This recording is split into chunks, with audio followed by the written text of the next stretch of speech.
Basic മുതലാണ് നമ്മൾ പഠിച്ചു പോകുന്നത്.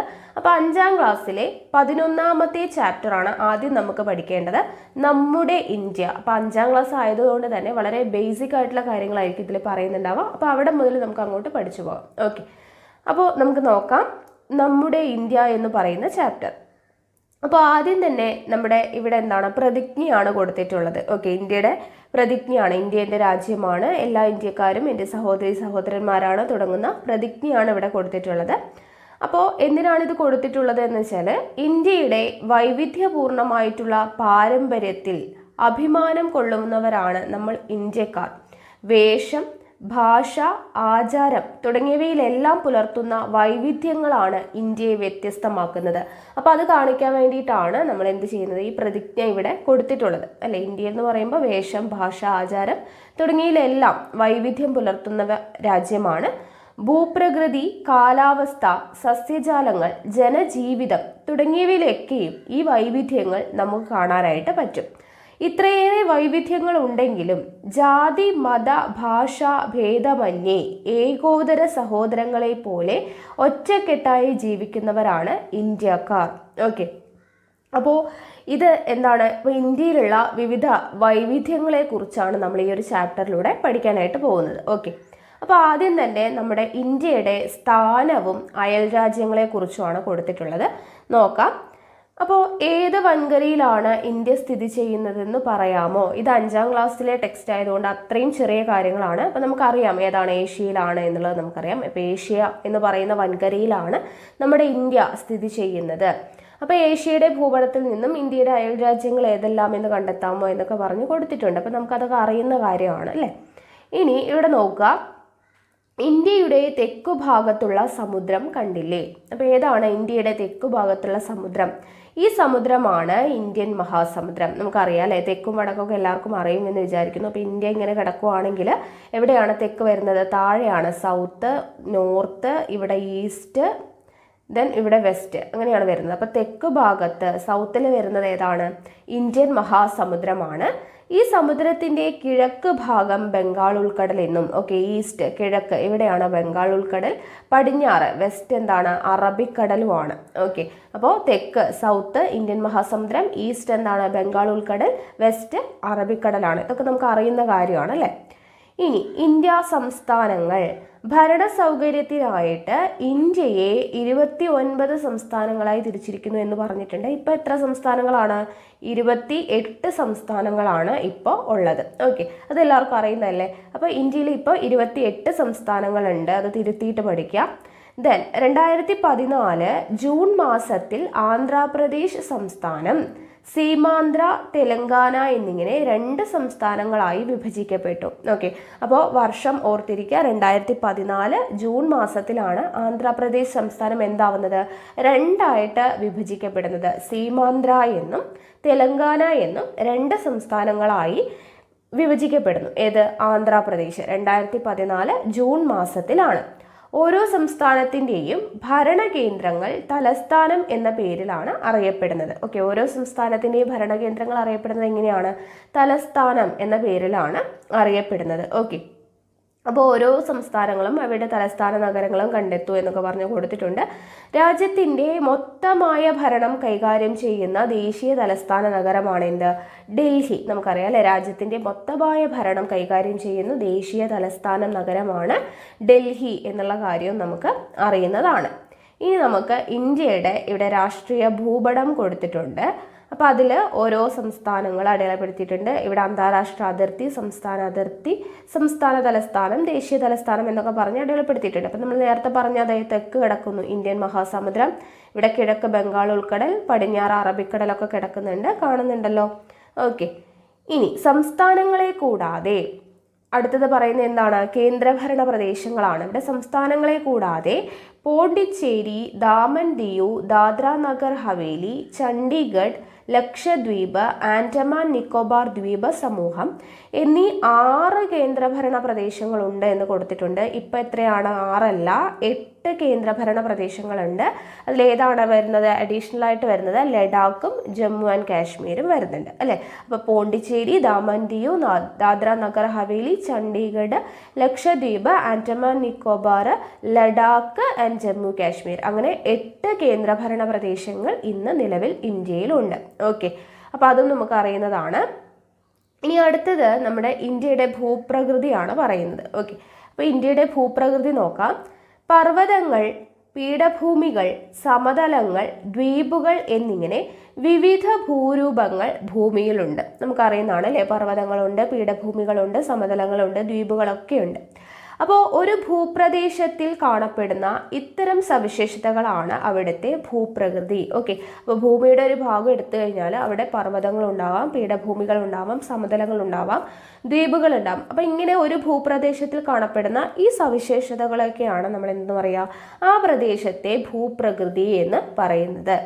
ചെറുതും വലുതുമായ പർവ്വതനിരകളും സമതല പ്രദേശങ്ങളും വിശാലമായ പീഠഭൂമി പ്രദേശങ്ങളും മരുഭൂമിയും തീരപ്രദേശങ്ങളും ദ്വീപുകളും ഉൾപ്പെട്ട വൈവിധ്യമാർന്ന ഭൂപ്രകൃതിയാണ് ഇന്ത്യക്കുള്ളത്. അപ്പോൾ ഇന്ത്യയിലും എന്തുണ്ട്, ചെറുതും വലുതുമായിട്ടുള്ള പർവ്വതനിരകളും സമതല പ്രദേശങ്ങളും വിശാലമായ പീഠഭൂമി പ്രദേശങ്ങളും മരുഭൂമിയും തീരപ്രദേശങ്ങളും ദ്വീപുകളും എല്ലാം ഉൾപ്പെട്ട ഭൂപ്രകൃതിയാണ് ആർക്കുള്ളത്, ഇന്ത്യക്ക് ഉള്ളത്. ഓക്കെ, ഇനി ഇന്ത്യയിലെ പർവ്വതങ്ങളെ കുറിച്ചാണ് നമ്മൾ ആദ്യം പറയുന്നത്. അപ്പോൾ ഇവിടെ നമുക്ക് 2 ചിത്രം തന്നിട്ടുണ്ട്. ഹിമാലയ പർവ്വതത്തിൻ്റെയും പശ്ചിമഘട്ട നിരകളുടെയും ചിത്രം തന്നിട്ടുണ്ട് അല്ലേ. അപ്പോൾ നോക്കുക, ലോകത്തിലെ തന്നെ ഉയരമേറിയ പർവ്വതനിരകളായ ഹിമാലയത്തിൻ്റെ ഒരു ഭാഗം ഇന്ത്യയിലാണ് ഉൾപ്പെടുന്നത്. അപ്പോൾ ലോകത്തിലെ തന്നെ ഉയരമേറിയ പർവ്വതനിരകളാണേത്, ഹിമാലയ നിരകൾ. അതിൻ്റെ ഒരു ഭാഗം എവിടെയാണ്, ഇന്ത്യയിലാണ് ഉൾപ്പെടുന്നത്. ഹിമാലയത്തേക്കാൾ ഉയരം കുറഞ്ഞ നിരകളായ ആരവല്ലി, പശ്ചിമഘട്ടം, പൂർവഘട്ടം, വിന്ധ്യാനിരകൾ, സത്പുരാ നിരകൾ എന്നിവയാണ് ഇന്ത്യയിലെ മറ്റ് പ്രധാന പർവ്വതനിരകൾ. ഏതൊക്കെയാണ്? ഹിമാലയമാണ് ഏറ്റവും ഉയരമേറിയ പർവ്വതനിരയായിട്ടുള്ളത്, ഹിമാലയം. ഹിമാലയത്തേക്കാൾ ഉയരം കുറഞ്ഞ നിരകളായിട്ടുള്ള ആരവല്ലിയുണ്ട്, പശ്ചിമഘട്ടം, പൂർവഘട്ടം, വിന്ധ്യാനിരകൾ, സത്പുരാ നിരകൾ എന്നിവയാണ് ഇന്ത്യയിലെ മറ്റ് പ്രധാന പർവ്വതനിരകൾ.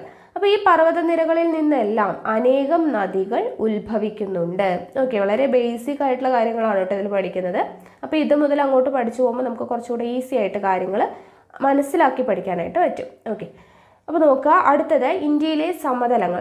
പർവ്വതങ്ങളെക്കുറിച്ച് അത്രയും നമ്മൾ പറഞ്ഞോളൂ. ഹിമാലയ പർവ്വതം ഉയരം കൂടിയതുണ്ട്, അതിൻ്റെ ചില ഭാഗങ്ങൾ ഇന്ത്യയിലാണ്. അതിനേക്കാളും ഉയരം കുറഞ്ഞ ആരവല്ലി, പശ്ചിമഘട്ടം, ഓക്കെ, അങ്ങനെയുള്ള പർവ്വതനിരകൾ ഇന്ത്യയിലുണ്ട് എന്നുള്ളത് കാര്യങ്ങൾ ജസ്റ്റ് പറഞ്ഞു. ഇനി ഇന്ത്യയിലെ സമതലങ്ങളെ കുറിച്ചാണ് പറയുന്നത്. അപ്പോൾ എന്താണ് സമതലം എന്ന് പറയുന്നത്? അതിവിശാലമായതും നിരപ്പായതുമായ ഭൂപ്രദേശങ്ങളാണ് സമതലങ്ങൾ. സമതലങ്ങൾ എന്ന് പറയുന്നത് എന്താണ്? അതിവിശാലമായതും നിരപ്പായതുമായ ഭൂപ്രദേശങ്ങളാണ് സമതലങ്ങൾ. ഹിമാലയ പർവ്വത നിരകൾക്ക് തെക്കുഭാഗത്ത് വിശാലമായ ഒരു സമതലമുണ്ട്. എവിടെയാണ്? ഹിമാലയ പർവ്വത നിരകൾക്ക്, ഇത് ഹിമാലയ പർവ്വതമാണെങ്കിൽ അതിൻ്റെ തെക്ക് ഭാഗത്താണ് പറയുന്നത്. ഹിമാലയ പർവ്വത നിരകൾക്ക് തെക്ക് ഭാഗത്ത് വിശാലമായിട്ടുള്ള ഒരു സമതലമുണ്ട്. ഹിമാലയത്തിൽ നിന്നും നദികൾ ഒഴുകിക്കൊണ്ടുവരുന്ന എക്കൽ നിക്ഷേപിച്ചിട്ടാണ് ഈ സമതലങ്ങൾ രൂപപ്പെട്ടത്. ഓക്കെ, ഹിമാലയത്തിൽ നിന്നും നദികൾ ഒഴുകുന്നുണ്ടല്ലോ, അപ്പോൾ നദികൾ ഒഴുക്കിക്കൊണ്ടുവരുന്ന എക്കൽ നിക്ഷേപിച്ചിട്ടാണ് എന്ത് രൂപപ്പെട്ടിരിക്കുന്നത്? ഈ സമതലങ്ങൾ രൂപപ്പെട്ടിരിക്കുന്നത്. സിന്ധു, ഗംഗ, ബ്രഹ്മപുത്ര സമതലങ്ങൾ എന്നാണ് ഈ സമതല പ്രദേശം അറിയപ്പെടുന്നത്. ഓക്കെ, അപ്പോൾ അതിവിശാലമായതും നിരപ്പായതുമായിട്ടുള്ള ഭൂപ്രദേശങ്ങളെയാണ് സമതലങ്ങൾ എന്ന് പറയുന്നത്. ഹിമാലയ പർവ്വത നിരകളുടെ തെക്ക് ഭാഗത്ത് എന്തുണ്ട്? വിശാലമായിട്ടുള്ള സമതലമുണ്ട്. ഇതെങ്ങനെയാണ് രൂപപ്പെടുന്നത്? ഹിമാലയത്തിൽ നിന്നും നദികൾ ഒഴുക്കിക്കൊണ്ടുവരുന്ന എക്കൽ നിക്ഷേപിച്ചിട്ടാണ് ഈ സമതലങ്ങൾ രൂപപ്പെട്ടത്. ഇതിന്റെ പേരെന്താണ് പറയുന്നത്? സിന്ധു, ഗംഗ, ബ്രഹ്മപുത്ര. നദികൾ ഒഴുക്കിക്കൊണ്ടുവരുന്ന എക്കൽ നിക്ഷേപിച്ചിട്ടല്ലേ ഉണ്ടാവുന്നത്. അപ്പോൾ ആ നദികളുടെ പേരാണ് കൊടുത്തിരിക്കുന്നത്. സിന്ധു, ഗംഗ, ബ്രഹ്മപുത്ര സമതലങ്ങൾ എന്നാണ് ഈ സമതല പ്രദേശം അറിയപ്പെടുന്നത്. ഓക്കെ, ഈ ഫലപുഷ്ടമായിട്ടുള്ള സമതലങ്ങളിൽ ഗോതമ്പ്, നെല്ല്, ചോളം, കരിമ്പ് മുതലായ അനേകം വിളകൾ കൃഷി ചെയ്യുന്നുണ്ട്. അപ്പോൾ സിന്ധു, ഗംഗ, ബ്രഹ്മപുത്ര സമതലങ്ങളിൽ കൃഷി ചെയ്യുന്നത് എന്തൊക്കെയാണ്? നെല്ല്, ഗോതമ്പ്, ചോളം, കരിമ്പ് തുടങ്ങിയ വിളകളാണ് മെയിനായിട്ട് കൃഷി ചെയ്യുന്നത്. അതിനാൽ ഇന്ത്യയുടെ ഭക്ഷ്യകലവറ എന്ന് ഈ പ്രദേശത്തെ വിശേഷിപ്പിക്കാറുണ്ട്. അപ്പോൾ ഇന്ത്യയുടെ ഭക്ഷ്യകലവറ എന്നറിയപ്പെടുന്നത് ഏതാണ്? സിന്ധു, ഗംഗ, ബ്രഹ്മപുത്ര സമതലമാണ്. എന്തുകൊണ്ടാണ് അവയെ ഇന്ത്യയുടെ ഭക്ഷ്യകലവറ എന്ന് വിശേഷിപ്പിക്കുന്നത്? നെല്ല്, ഗോതമ്പ്, ചോളം, കരിമ്പ് മുതലായിട്ടുള്ള അനേകം വിളകൾ ഇവിടെ കൃഷി ചെയ്യുന്നത് കൊണ്ടാണ് ഇന്ത്യയുടെ ഭക്ഷ്യ കലവറ എന്ന് ഈ പ്രദേശത്തെ വിശേഷിപ്പിക്കുന്നത്. ഓക്കെ, ഇത്രയേ ഉള്ളൂ സമതലങ്ങളെക്കുറിച്ച് നമുക്കിവിടെ പഠിക്കാനായിട്ട്. ഓക്കെ, അടുത്തത് ഇന്ത്യയിലെ മരുഭൂമിയെക്കുറിച്ചാണ് പറയുന്നത്. നോക്കുക, വീശിയടിക്കുന്ന കാറ്റും കൊടും ചൂടും കണ്ണെത്താ ദൂരത്തോളം വ്യാപിച്ചു കിടക്കുന്ന മണൽ കൂനകളും മരുഭൂമികളുടെ സവിശേഷതകളാണ്. നമുക്കറിയാം അല്ലേ, നമ്മൾ മരുഭൂമി കണ്ടിട്ടുണ്ട്. വീശിയടിക്കുന്ന കാറ്റും കൊടും ചൂടും കണ്ണെത്താ ദൂരത്തോളം വ്യാപിച്ചിരിക്കുന്ന മണൽ കൂനകളുമാണ് മരുഭൂമികളുടെ സവിശേഷതകൾ. ഇന്ത്യയുടെ വടക്കു പടിഞ്ഞാറ് സ്ഥിതി ചെയ്യുന്ന രാജസ്ഥാൻ, ഇന്ത്യയുടെ വടക്ക് പടിഞ്ഞാറ് അതേ ഒരു ഭാഗത്ത് സ്ഥിതി ചെയ്യുന്ന രാജസ്ഥാൻ സംസ്ഥാനത്തിൻ്റെ കൂടുതൽ ഭാഗവും മരുഭൂമിയാണ്. ഓക്കെ, അപ്പോൾ രാജസ്ഥാൻ സംസ്ഥാനത്തിൻ്റെ കൂടുതൽ ഭാഗവും എന്താണ്?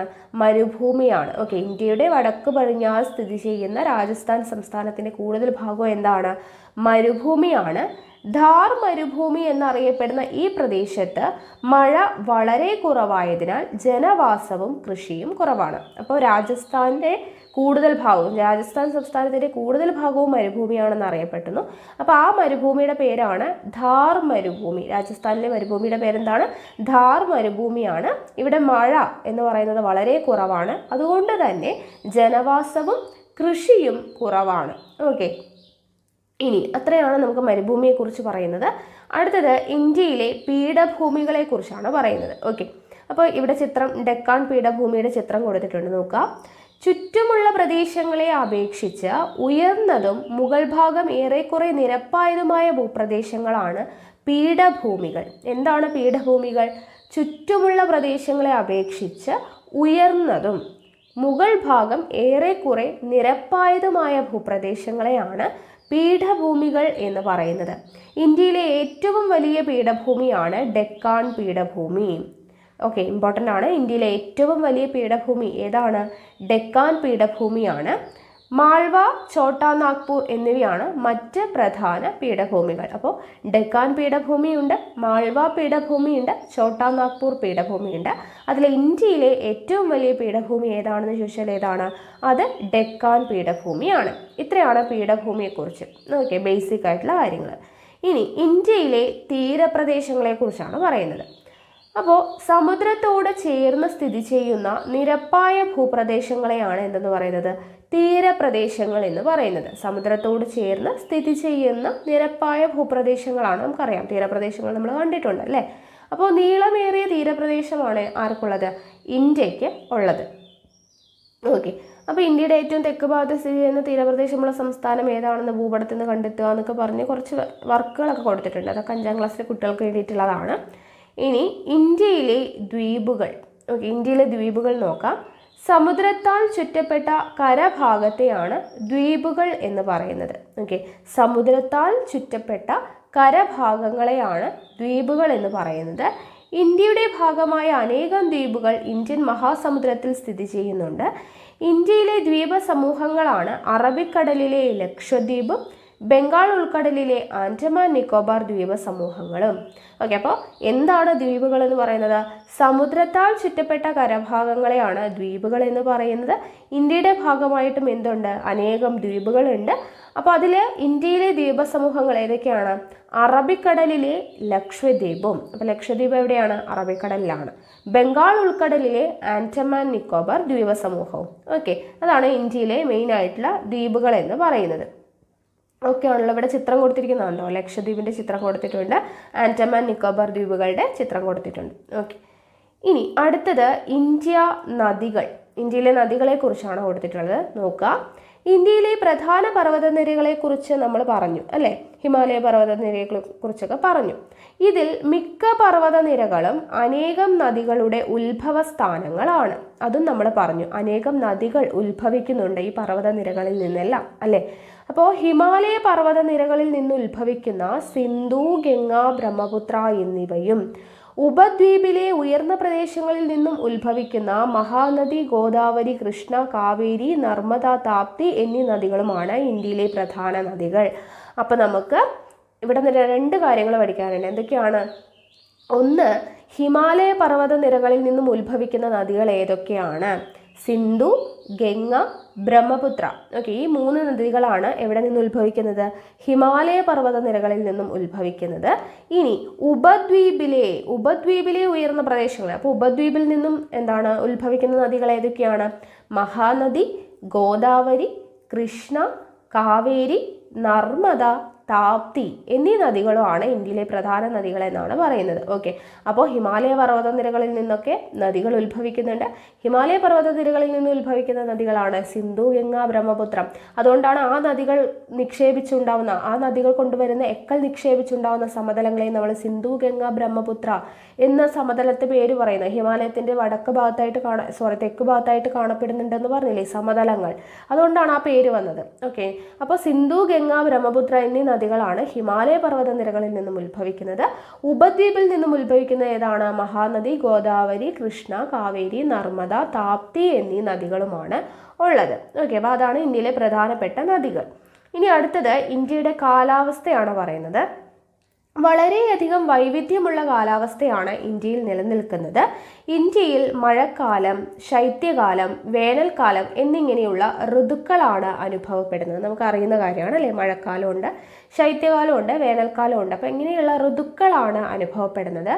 ജൂൺ മുതൽ സെപ്റ്റംബർ വരെയും ഒക്ടോബർ മുതൽ നവംബർ വരെയുമുള്ള 2 മഴക്കാലമാണ് ഇന്ത്യയിലുള്ളത്.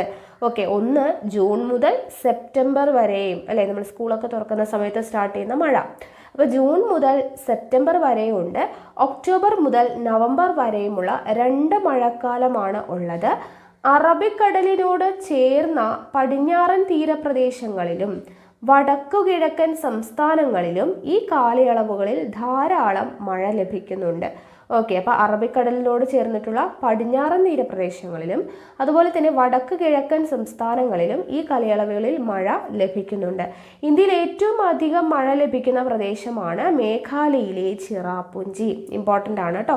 ഇന്ത്യയിൽ ഏറ്റവും അധികം മഴ ലഭിക്കുന്ന പ്രദേശം ഏതാണ്? മേഘാലയയിലെ ചിറാപുഞ്ചിയാണ്. ഇന്ത്യയിലെ കാർഷിക മേഖല ഈ മഴക്കാലങ്ങളെ ആശ്രയിച്ചാണ് നിലനിൽക്കുന്നത്. അതൊക്കെ നമുക്ക് അറിയുന്നതാണ്. ഡിസംബർ മുതൽ ഫെബ്രുവരി വരെയുള്ള മാസങ്ങളിലാണ് ഇന്ത്യയിൽ ശൈത്യകാലം അനുഭവപ്പെടുന്നത്. അത് നമുക്കറിയാം അല്ലേ? ശൈത്യകാലം എപ്പോഴാണ്?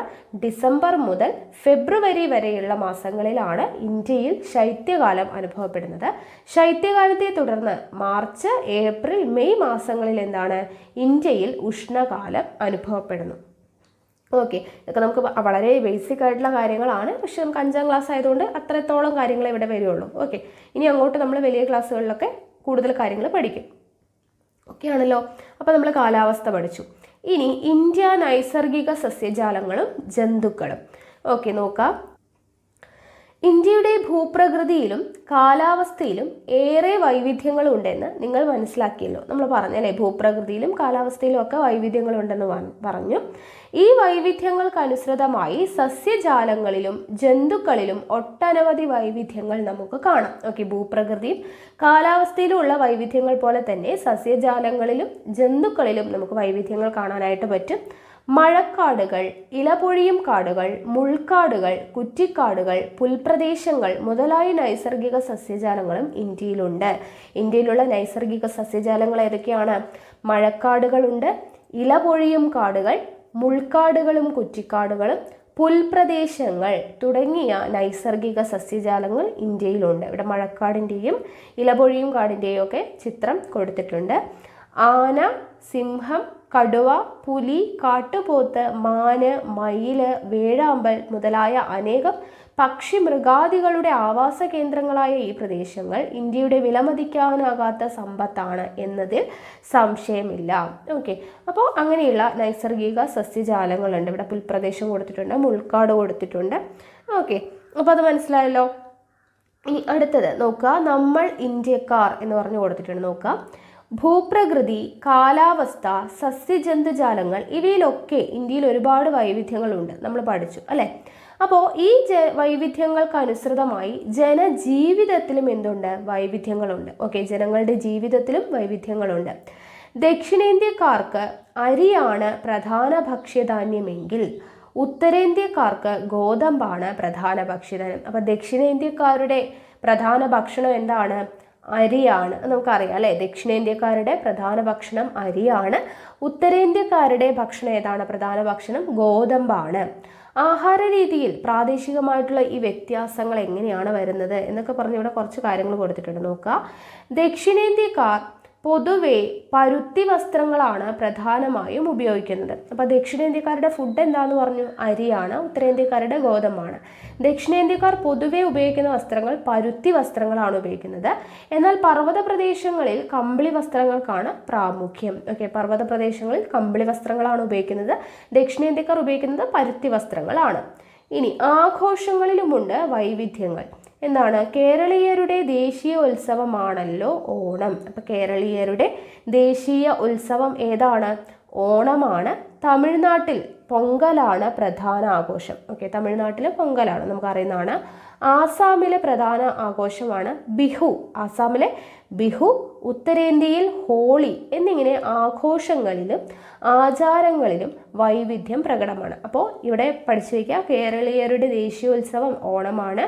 തമിഴ്നാട്ടിലെ പ്രധാന ആഘോഷമാണ് പൊങ്കൽ. ആസാമിലെ ബിഹു. ഉത്തരേന്ത്യയിലെ ഹോളി എന്നീ ആഘോഷങ്ങൾ. ഓക്കെ, നാം വസിക്കുന്ന പ്രദേശങ്ങളെക്കാൾ തികച്ചും ഭിന്നമാണ് ഇന്ത്യയിലെ ഇതര ഭാഗങ്ങൾ. ഭൂപ്രകൃതിയിലും കാലാവസ്ഥയിലും സസ്യജന്തുജാലങ്ങളിലും മാനവ ജീവിതത്തിലും വളരെയധികം വൈവിധ്യങ്ങൾ ഉണ്ടെങ്കിലും അതിനെല്ലാം അതീതമായി ഇന്ത്യ ഒരൊറ്റ രാജ്യമായി നിലനിൽക്കുന്നു. ഇന്ത്യയുടെ സമൃദ്ധവും വൈവിധ്യപൂർണവുമായിട്ടുള്ള പാരമ്പര്യത്തിൽ തീർച്ചയായും നാം അഭിമാനം കൊള്ളുക തന്നെ ചെയ്യും. ഓക്കെ, അപ്പോൾ ഇത്രയുമാണ് സിമ്പിളായിട്ടുള്ള ഒരു ചാപ്റ്ററാണ്. വളരെ ബേസിക് ആയിട്ടുള്ള കാര്യങ്ങളാണ്. ഇന്ത്യയുടെ സ്ഥാനം, ഇന്ത്യയുടെ ഭൂപ്രകൃതി എന്തൊക്കെയാണ്, ഇന്ത്യയിലെ സസ്യജാലങ്ങൾ, അതുപോലെ തന്നെ ഭാഷ, ആഘോഷം, അതിലൊക്കെയുള്ള വൈവിധ്യങ്ങൾ, അങ്ങനെ കുറച്ച് സിമ്പിളായിട്ട് ബേസിക് ആയിട്ടുള്ള കുറച്ച് കാര്യങ്ങളാണ് നമ്മൾ ഈ ഒരു ചാപ്റ്ററിലൂടെ പഠിച്ചത്. ഓക്കെ ആണല്ലോ. അപ്പോൾ നമ്മുടെ ആദ്യത്തെ ചാപ്റ്റർ നമുക്ക് പഠിക്കേണ്ട, ഇന്ത്യൻ ജിയോഗ്രഫിയിൽ പഠിക്കേണ്ട ആദ്യത്തെ ചാപ്റ്റർ കഴിഞ്ഞു. അപ്പോൾ നോക്കുക, 7ാം ക്ലാസ്സിലെ 13ാമത്തെ ചാപ്റ്ററാണ് ഇന്ത്യയിലൂടെ. ഓക്കെ, അപ്പോൾ ഈ ഒരു ചാപ്റ്റർ നമുക്ക് നോക്കാം. ആദ്യം തന്നെ നമുക്ക് കുറച്ച് കാര്യങ്ങൾ ഇൻട്രൊഡക്ഷൻ പോലെ തന്നിട്ടുണ്ട്. വർഷത്തിൻ്റെ ഏറിയ പങ്കും മഞ്ഞുറഞ്ഞ ദുർഘടമായ പർവ്വതനിരകൾ, വമ്പൻ നദികൾ, പകൽ ചൂട്, 50 ഡിഗ്രി സെൽഷ്യസിന് മുകളിലെത്തുന്ന ചുട്ടുപൊള്ളുന്ന മരുഭൂമി, ലോകത്തിൽ ഏറ്റവും കൂടുതൽ മഴ പെയ്യുന്ന സ്ഥലം. ഭൂപ്രകൃതിയിലും കാലാവസ്ഥയിലും മാത്രമല്ല കൃഷിയിലുമുണ്ട് വൈവിധ്യങ്ങൾ. ഗോതമ്പും ചോളവും കരിമ്പുമൊക്കെ കൃഷി ചെയ്യുന്ന വിശാലമായ സമതലങ്ങൾ, ഏലം, കുരുമുളക് തുടങ്ങിയ സുഗന്ധവിളകൾ വിളയുന്ന മലമടക്കുകൾ, തെങ്ങും നെല്ലും വളരുന്ന ദൈർഘ്യമേറിയ തീരദേശങ്ങൾ, നാടിൻ്റെ ഈ വൈവിധ്യങ്ങൾക്കൊത്ത് ജീവിതം ക്രമപ്പെടുത്തിയിട്ടുള്ള വ്യത്യസ്തരായ മനുഷ്യർ, അവർക്കിടയിൽ വ്യത്യസ്ത മതവിശ്വാസങ്ങൾ, ആചാരങ്ങൾ, ആഘോഷങ്ങൾ, ഭാഷ, ആഹാരം, വസ്ത്രം, പാർപ്പിടം എന്നിവയിലുണ്ട് വൈവിധ്യങ്ങൾ. ഇതെല്ലാം ചേർന്നതാണ് ഇന്ത്യ. ഇത് നമ്മൾ പഠിച്ചു അല്ലെ 5ാം ക്ലാസ്സിലെ. ഇതിൽ നമ്മൾ എന്തൊക്കെയാണ് വൈവിധ്യങ്ങൾ ഇവിടെ കാണപ്പെടുന്നത്, ഇന്ത്യയിലെ വൈവിധ്യങ്ങൾ എന്തൊക്കെയാണ് എന്ന് നമ്മൾ പറഞ്ഞു അല്ലേ. അപ്പോൾ ഏറിയ മഞ്ഞും എല്ലാം ഉറഞ്ഞിട്ടുള്ള പർവ്വത നിരകളുണ്ട്, വമ്പൻ നദികളുണ്ട്, പകൽച്ചൂട് 50 ഡിഗ്രി സെൽഷ്യസിന് മുകളിലെത്തുന്ന ചുട്ടുപൊള്ളുന്ന മരുഭൂമികളുണ്ട്, അതുപോലെ തന്നെ ഏറ്റവും കൂടുതൽ മഴ പെയ്യുന്ന സ്ഥലം അല്ലെ. മഴ പെയ്യുന്ന സ്ഥലം നമ്മൾ ചിറാപുഞ്ചിയൊക്കെ പറഞ്ഞല്ലേ, മേഘാലയയിലെ ചിറാപുഞ്ചി പറഞ്ഞു. ഭൂപ്രകൃതിയിലും കാലാവസ്ഥയിലും മാത്രമല്ല കൃഷിയിലും ഉണ്ട് വൈവിധ്യം. ഗോതമ്പ്, ചോളം, കരിമ്പൊക്കെ കൃഷി ചെയ്യുന്ന വിശാലമായിട്ടുള്ള സമതലങ്ങളിലാണ് നമ്മൾ പറഞ്ഞു ഗോതമ്പ്, ചോളം, നെല്ല് ഇതൊക്കെ കൃഷി ചെയ്യുന്നത്. അതുകൊണ്ട് തന്നെ ഭക്ഷ്യകലവറ എന്നറിയപ്പെടുന്നു അല്ലെ, ഇന്ത്യയുടെ ഭക്ഷ്യകലവറ എന്നറിയപ്പെടുന്നു. സിന്ധു, ഗംഗ, ബ്രഹ്മപുത്ര സമതലം എന്നൊക്കെ പഠിച്ചു. അപ്പോൾ ഏലം, കുരുമുളക് തുടങ്ങിയ സുഗന്ധവിളകൾ, അതുപോലെ തന്നെ തെങ്ങ്, നെല്ല് എന്നിവ വളരുന്ന തീരദേശങ്ങൾ, അതുപോലെ തന്നെ അതിനനുസരിച്ചിട്ടുള്ള വ്യത്യസ്തമായിട്ടുള്ള മനുഷ്യർ, അവർക്കിടയിൽ വ്യത്യസ്തമായിട്ടുള്ള മതവിശ്വാസങ്ങൾ, ആചാരങ്ങൾ, ആഘോഷങ്ങൾ, ഭാഷ, ആഹാരം, വസ്ത്രം, പാർപ്പിടം, ഇങ്ങനെ എല്ലാ കാര്യങ്ങളിലും ഇന്ത്യയിൽ വൈവിധ്യമുണ്ട്. ഇതെല്ലാം ചേർന്നതാണ് നമ്മുടെ ഇന്ത്യ എന്ന് പറയുന്നത്. ഇന്ത്യയുടെ ഭൂപ്രകൃതി, നദികൾ, കാലാവസ്ഥ, മണ്ണ്, സസ്യജന്തുജാലങ്ങൾ എന്നിവയിലെ വൈവിധ്യങ്ങളെക്കുറിച്ചാണ് ഈ പാഠഭാഗം ചർച്ച ചെയ്യുന്നത്. അപ്പോൾ 5ാം ക്ലാസ്സിലെ നമ്മൾ ബേസിക് ആയിട്ടുള്ള കുറച്ച് കാര്യങ്ങൾ പറഞ്ഞു. കൂടുതൽ കാര്യങ്ങളാണ് നമ്മളിവിടെ പഠിക്കാൻ വേണ്ടി പോകുന്നത്. അപ്പോൾ ആദ്യം തന്നെ നോക്കുക, സ്ഥാനമാണ് കൊടുത്തിട്ടുള്ളത്. ഭൂമധ്യരേഖയ്ക്ക് വടക്ക് ഉത്തര അക്ഷാംശം 8 ഡിഗ്രി 4 മുതൽ 37 ഡിഗ്രി 6 മിനിറ്റ് വരെയും, പൂർവ്വരേഖാംശം 68 ഡിഗ്രി 7 മിനിറ്റ് മുതൽ 97 ഡിഗ്രി 25 മിനിറ്റ് വരെയുമാണ് ഇന്ത്യയുടെ സ്ഥാനം. ഓക്കെ, അപ്പോൾ ഭൂമധ്യരേഖയ്ക്ക് നമ്മൾ ഭൂമധ്യരേഖയൊക്കെ പറഞ്ഞു, വീണ്ടും വരയ്ക്കണോ? ഇതെവിടെ ഉണ്ട് ഭൂമി, ദെൻ ഇവിടെ എന്താണ് ഭൂമധ്യരേഖ അല്ലെ, 0 ഡിഗ്രി അക്ഷാംശമാണ് ഭൂമധ്യരേഖ. ഇതിനെ 2 അർദ്ധഗോളമായിട്ട് തിരിച്ചു, ഉത്തരാർദ്ധഗോളവും ദക്ഷിണാർദ്ധഗോളവുമായിട്ട് തിരിച്ചു. അപ്പോൾ അതിൽ ഉത്തര അക്ഷാംശം 8 ഡിഗ്രി 4 അല്ലെ, ഇവിടെ എങ്ങനെ അക്ഷാംശ രേഖകളുണ്ട്. അപ്പോൾ അതിൽ 8 ഡിഗ്രി 4 മിനിറ്റിനും, ഓക്കെ, 8 ഡിഗ്രി 4 മിനിറ്റ് മുതൽ 37 ഡിഗ്രി 6 മിനിറ്റ് വരെയും പൂർവ്വരേഖാംശം, അപ്പോൾ ഉത്തര അക്ഷാംശം എത്രയാണെന്നുള്ളത് പഠിച്ചു വെക്കുക. പൂർവ്വരേഖാംശം 68 ഡിഗ്രി. രേഖാംശം എന്ന് പറഞ്ഞാൽ എന്താണ്? ഇങ്ങനെ സമാന്തരമായിട്ട് ഭൂമധ്യരേഖയ്ക്ക് സമാന്തരമായിട്ട് വരയ്ക്കുന്നതിനെയാണ് നമ്മൾ എന്തെന്ന് പറയുന്നത്? അക്ഷാംശം എന്ന് പറയുന്നത്. ഇപ്പോൾ ഇതാണ് ഭൂമധ്യരേഖയെങ്കിൽ അതിന് സമാന്തരമായി വരയ്ക്കുന്നതിനെ അക്ഷാംശം എന്നും, പിന്നീട് നമ്മൾ രേഖാംശം എന്ന് പറയുന്നത് എന്താണ്? ഇങ്ങനെ വരയ്ക്കുന്ന ലൈൻസ് ആണ് അല്ലെ, ഇങ്ങനെ വരയ്ക്കുന്നതിനെയാണ് നമ്മൾ രേഖാംശ രേഖകൾ എന്ന് പറയുന്നത്. അപ്പോൾ ഉത്തര അക്ഷാംശം 8 ഡിഗ്രി 4 മിനിറ്റിനും 37 ഡിഗ്രി 6 മിനിറ്റ് വരെയും പൂർവ്വരേഖാംശം 68 ഡിഗ്രി 7 മിനിറ്റ് മുതൽ 97 ഡിഗ്രി 25 മിനിറ്റ് വരെയുമാണ് ഇന്ത്യയുടെ സ്ഥാനം. അത് നിങ്ങൾ പഠിച്ചു വയ്ക്കുക. 3.28 ദശലക്ഷം, നോക്കുക, 3.28 ദശലക്ഷം ചതുരശ്ര കിലോമീറ്റർ വിസ്തൃതിയുള്ള ഇന്ത്യക്ക്, അപ്പോൾ ഇന്ത്യയുടെ വിസ്തൃതി എത്രയാണ്? 3.28 ദശലക്ഷമാണ് ചതുരശ്ര കിലോമീറ്റർ വിസ്തൃതിയുള്ള ഇന്ത്യക്ക് ലോകരാജ്യങ്ങളിൽ വലിപ്പത്തിൽ 7ാം സ്ഥാനമുണ്ട്. അപ്പോൾ വലിപ്പത്തിൽ 7ാം സ്ഥാനമാണ് ഉള്ളത്. ഭൂമധ്യരേഖയ്ക്ക് വടക്ക് ഉത്തര അക്ഷാംശം 8 ഡിഗ്രി 4 മിനിറ്റ് മുതൽ 37 ഡിഗ്രി 6 മിനിറ്റ് വരെയും പൂർവ്വരേഖാംശം 68 ഡിഗ്രി 7 മിനിറ്റ് മുതൽ 97 ഡിഗ്രി 25 മിനിറ്റ് വരെയുമാണ് ഇന്ത്യയുടെ സ്ഥാനം. വിസ്തൃതി എത്രയാണ്? 3.28 ദശലക്ഷമാണ്. ലോകത്തിൽ ഇന്ത്യക്ക് ലോകരാജ്യങ്ങളിൽ വലുപ്പത്തിൽ എത്രാം സ്ഥാനമാണ്? 7ാം സ്ഥാനമാണ് ഉള്ളത്. അപ്പോൾ സ്ഥാനം നമ്മൾ പഠിച്ചില്ലേ? ഓക്കെ, ഇനി നോക്കുക ഹിമവാന്റെ മടിയിൽ. അപ്പോൾ ഇവിടെ ചിത്രം നോക്കുക. ജമ്മു കാശ്മീരിലെ ഒരു ഉൾനാടൻ ഗ്രാമത്തിൻ്റെ വീടാണ് ഈ ചിത്രം കൊടുത്തിട്ടുള്ളത്. ഓക്കെ, അപ്പോൾ പ്രാദേശികമായി ലഭിക്കുന്ന വസ്തുക്കൾ ഉപയോഗിച്ച് നിർമ്മിച്ചിട്ടുള്ള ഈ വീടിൻ്റെ പശ്ചാത്തലത്തിൽ മഞ്ഞു മൂടിയ ഹിമാലയ പർവ്വതനിരകളുടെ താഴ്വരയാണ് നിങ്ങൾ കാണുന്നത്.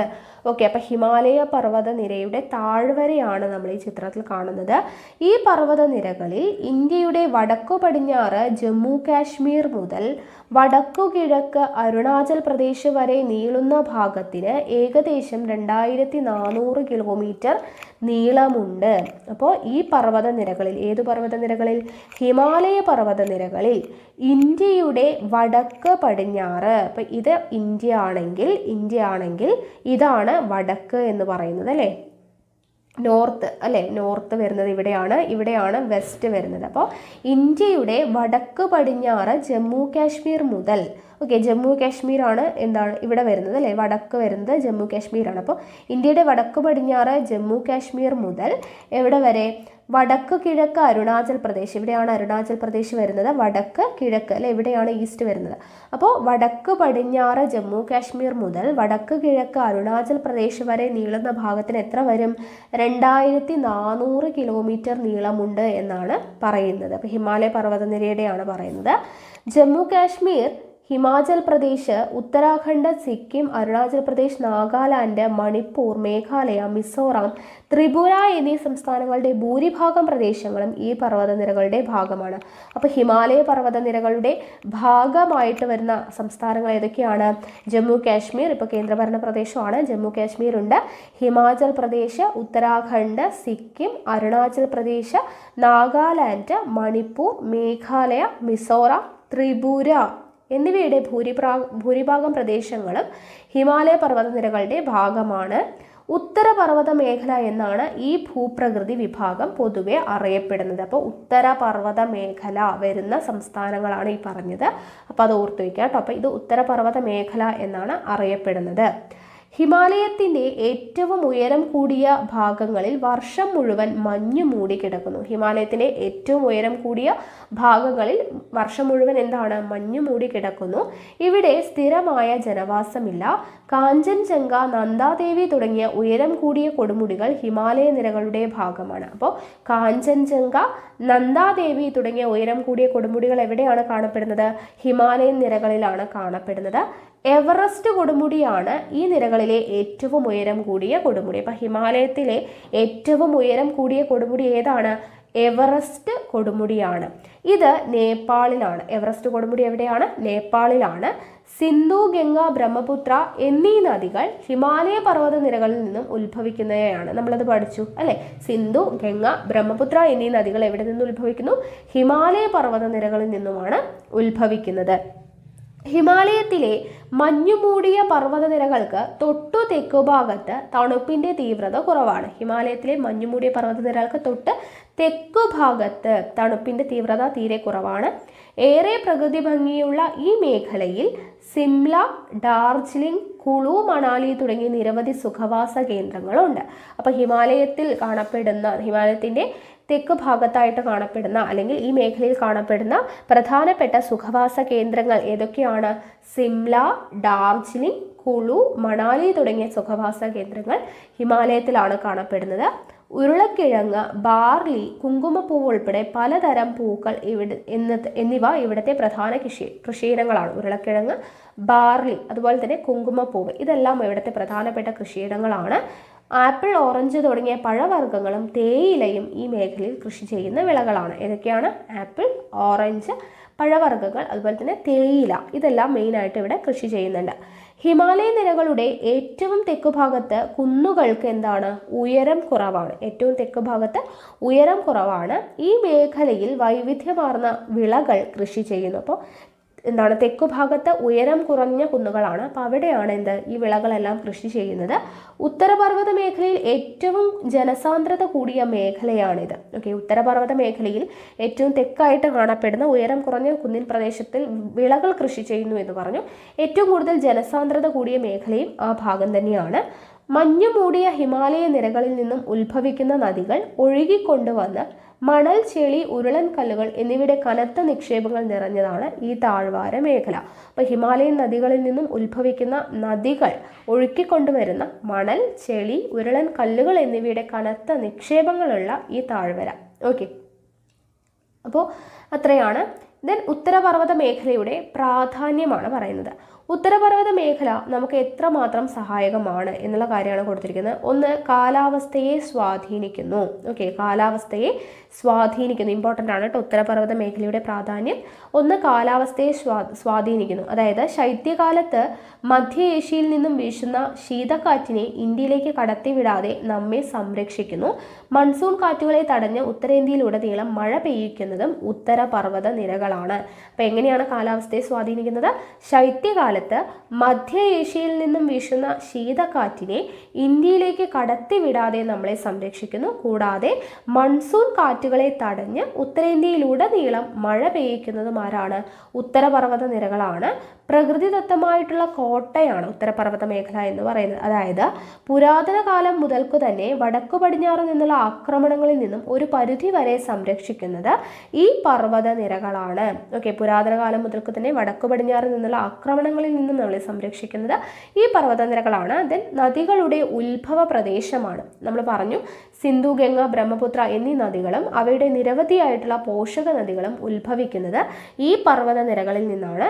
ഓക്കെ, അപ്പോൾ ഇത്രയാണ് ഇമ്പോർട്ടൻ്റ് ആയിട്ടുള്ള സവിശേഷതകൾ. ഓക്കെ, ഉത്തരപർവ്വത മേഖല എങ്ങനെയൊക്കെയാണ് സഹായകമാകുന്നത്? ഒന്ന്, കാലാവസ്ഥയെ സ്വാധീനിക്കുന്നു. ദെൻ പ്രകൃതിദത്തമായ കോട്ട, അതായത് നമ്മളെ സംരക്ഷിച്ചു നിർത്തുന്നു. നദികളുടെ ഉത്ഭവ പ്രദേശമാണ്. ഇത്രയും പോയിന്റ്സ് ഓർത്തിരിക്കാം. ഓക്കെ, അപ്പോൾ ഹിമാലയ പർവ്വതനിരയിൽ ഉത്തരപർവ്വത മേഖല എന്ന് പറയുന്ന നമ്മളെ ഭാഗം പഠിച്ചു. ഇനി ഉത്തരേന്ത്യയിലെ സമതലം ആണ് നമ്മൾ പഠിക്കാൻ വേണ്ടി പോകുന്നത്. ഓക്കെ, അപ്പോൾ ഇവിടെ ഉത്തരേന്ത്യയിലെ വിശാലമായിട്ടുള്ള സമതല ഭൂപ്രദേശത്തിൻ്റെ പിക്ചറാണ് ഇവിടെ കൊടുത്തിട്ടുള്ളത്. രാജസ്ഥാൻ, പഞ്ചാബ്, ഹരിയാന, ഉത്തർപ്രദേശ്, ബീഹാർ, പശ്ചിമ ബംഗാളിൻ്റെ കുറേ ഭാഗങ്ങൾ എന്നിവ ഉൾപ്പെടുന്ന പ്രദേശമാണ് സമതലം. ഓക്കെ, രാജസ്ഥാൻ, പഞ്ചാബ്, ഹരിയാന, ഉത്തർപ്രദേശ്, ബീഹാർ, പശ്ചിമ ബംഗാളിൻ്റെ കുറേ ഭാഗങ്ങൾ ഉൾപ്പെടുന്ന പ്രദേശം ആണ് സമതലം. സിന്ധു, ഗംഗ, ബ്രഹ്മപുത്ര എന്നീ നദികളും അവയുടെ പോഷക നദികളും ഒഴുക്കിക്കൊണ്ടുവരുന്ന എക്കൽ മണ്ണ് നിക്ഷേപിക്കപ്പെട്ടാണ് ഈ സമതലം രൂപം കൊണ്ടിട്ടുള്ളത്. നമ്മൾ പഠിച്ചു അല്ലേ? സിന്ധു, ഗംഗ, ബ്രഹ്മപുത്ര എന്നീ നദികളും അവയുടെ പോഷക നദികളും ഒഴുക്കിക്കൊണ്ടുവരുന്ന എക്കൽ മണ്ണ് നിക്ഷേപിച്ചിട്ടാണ് ഇത് രൂപം കൊള്ളുന്നത്.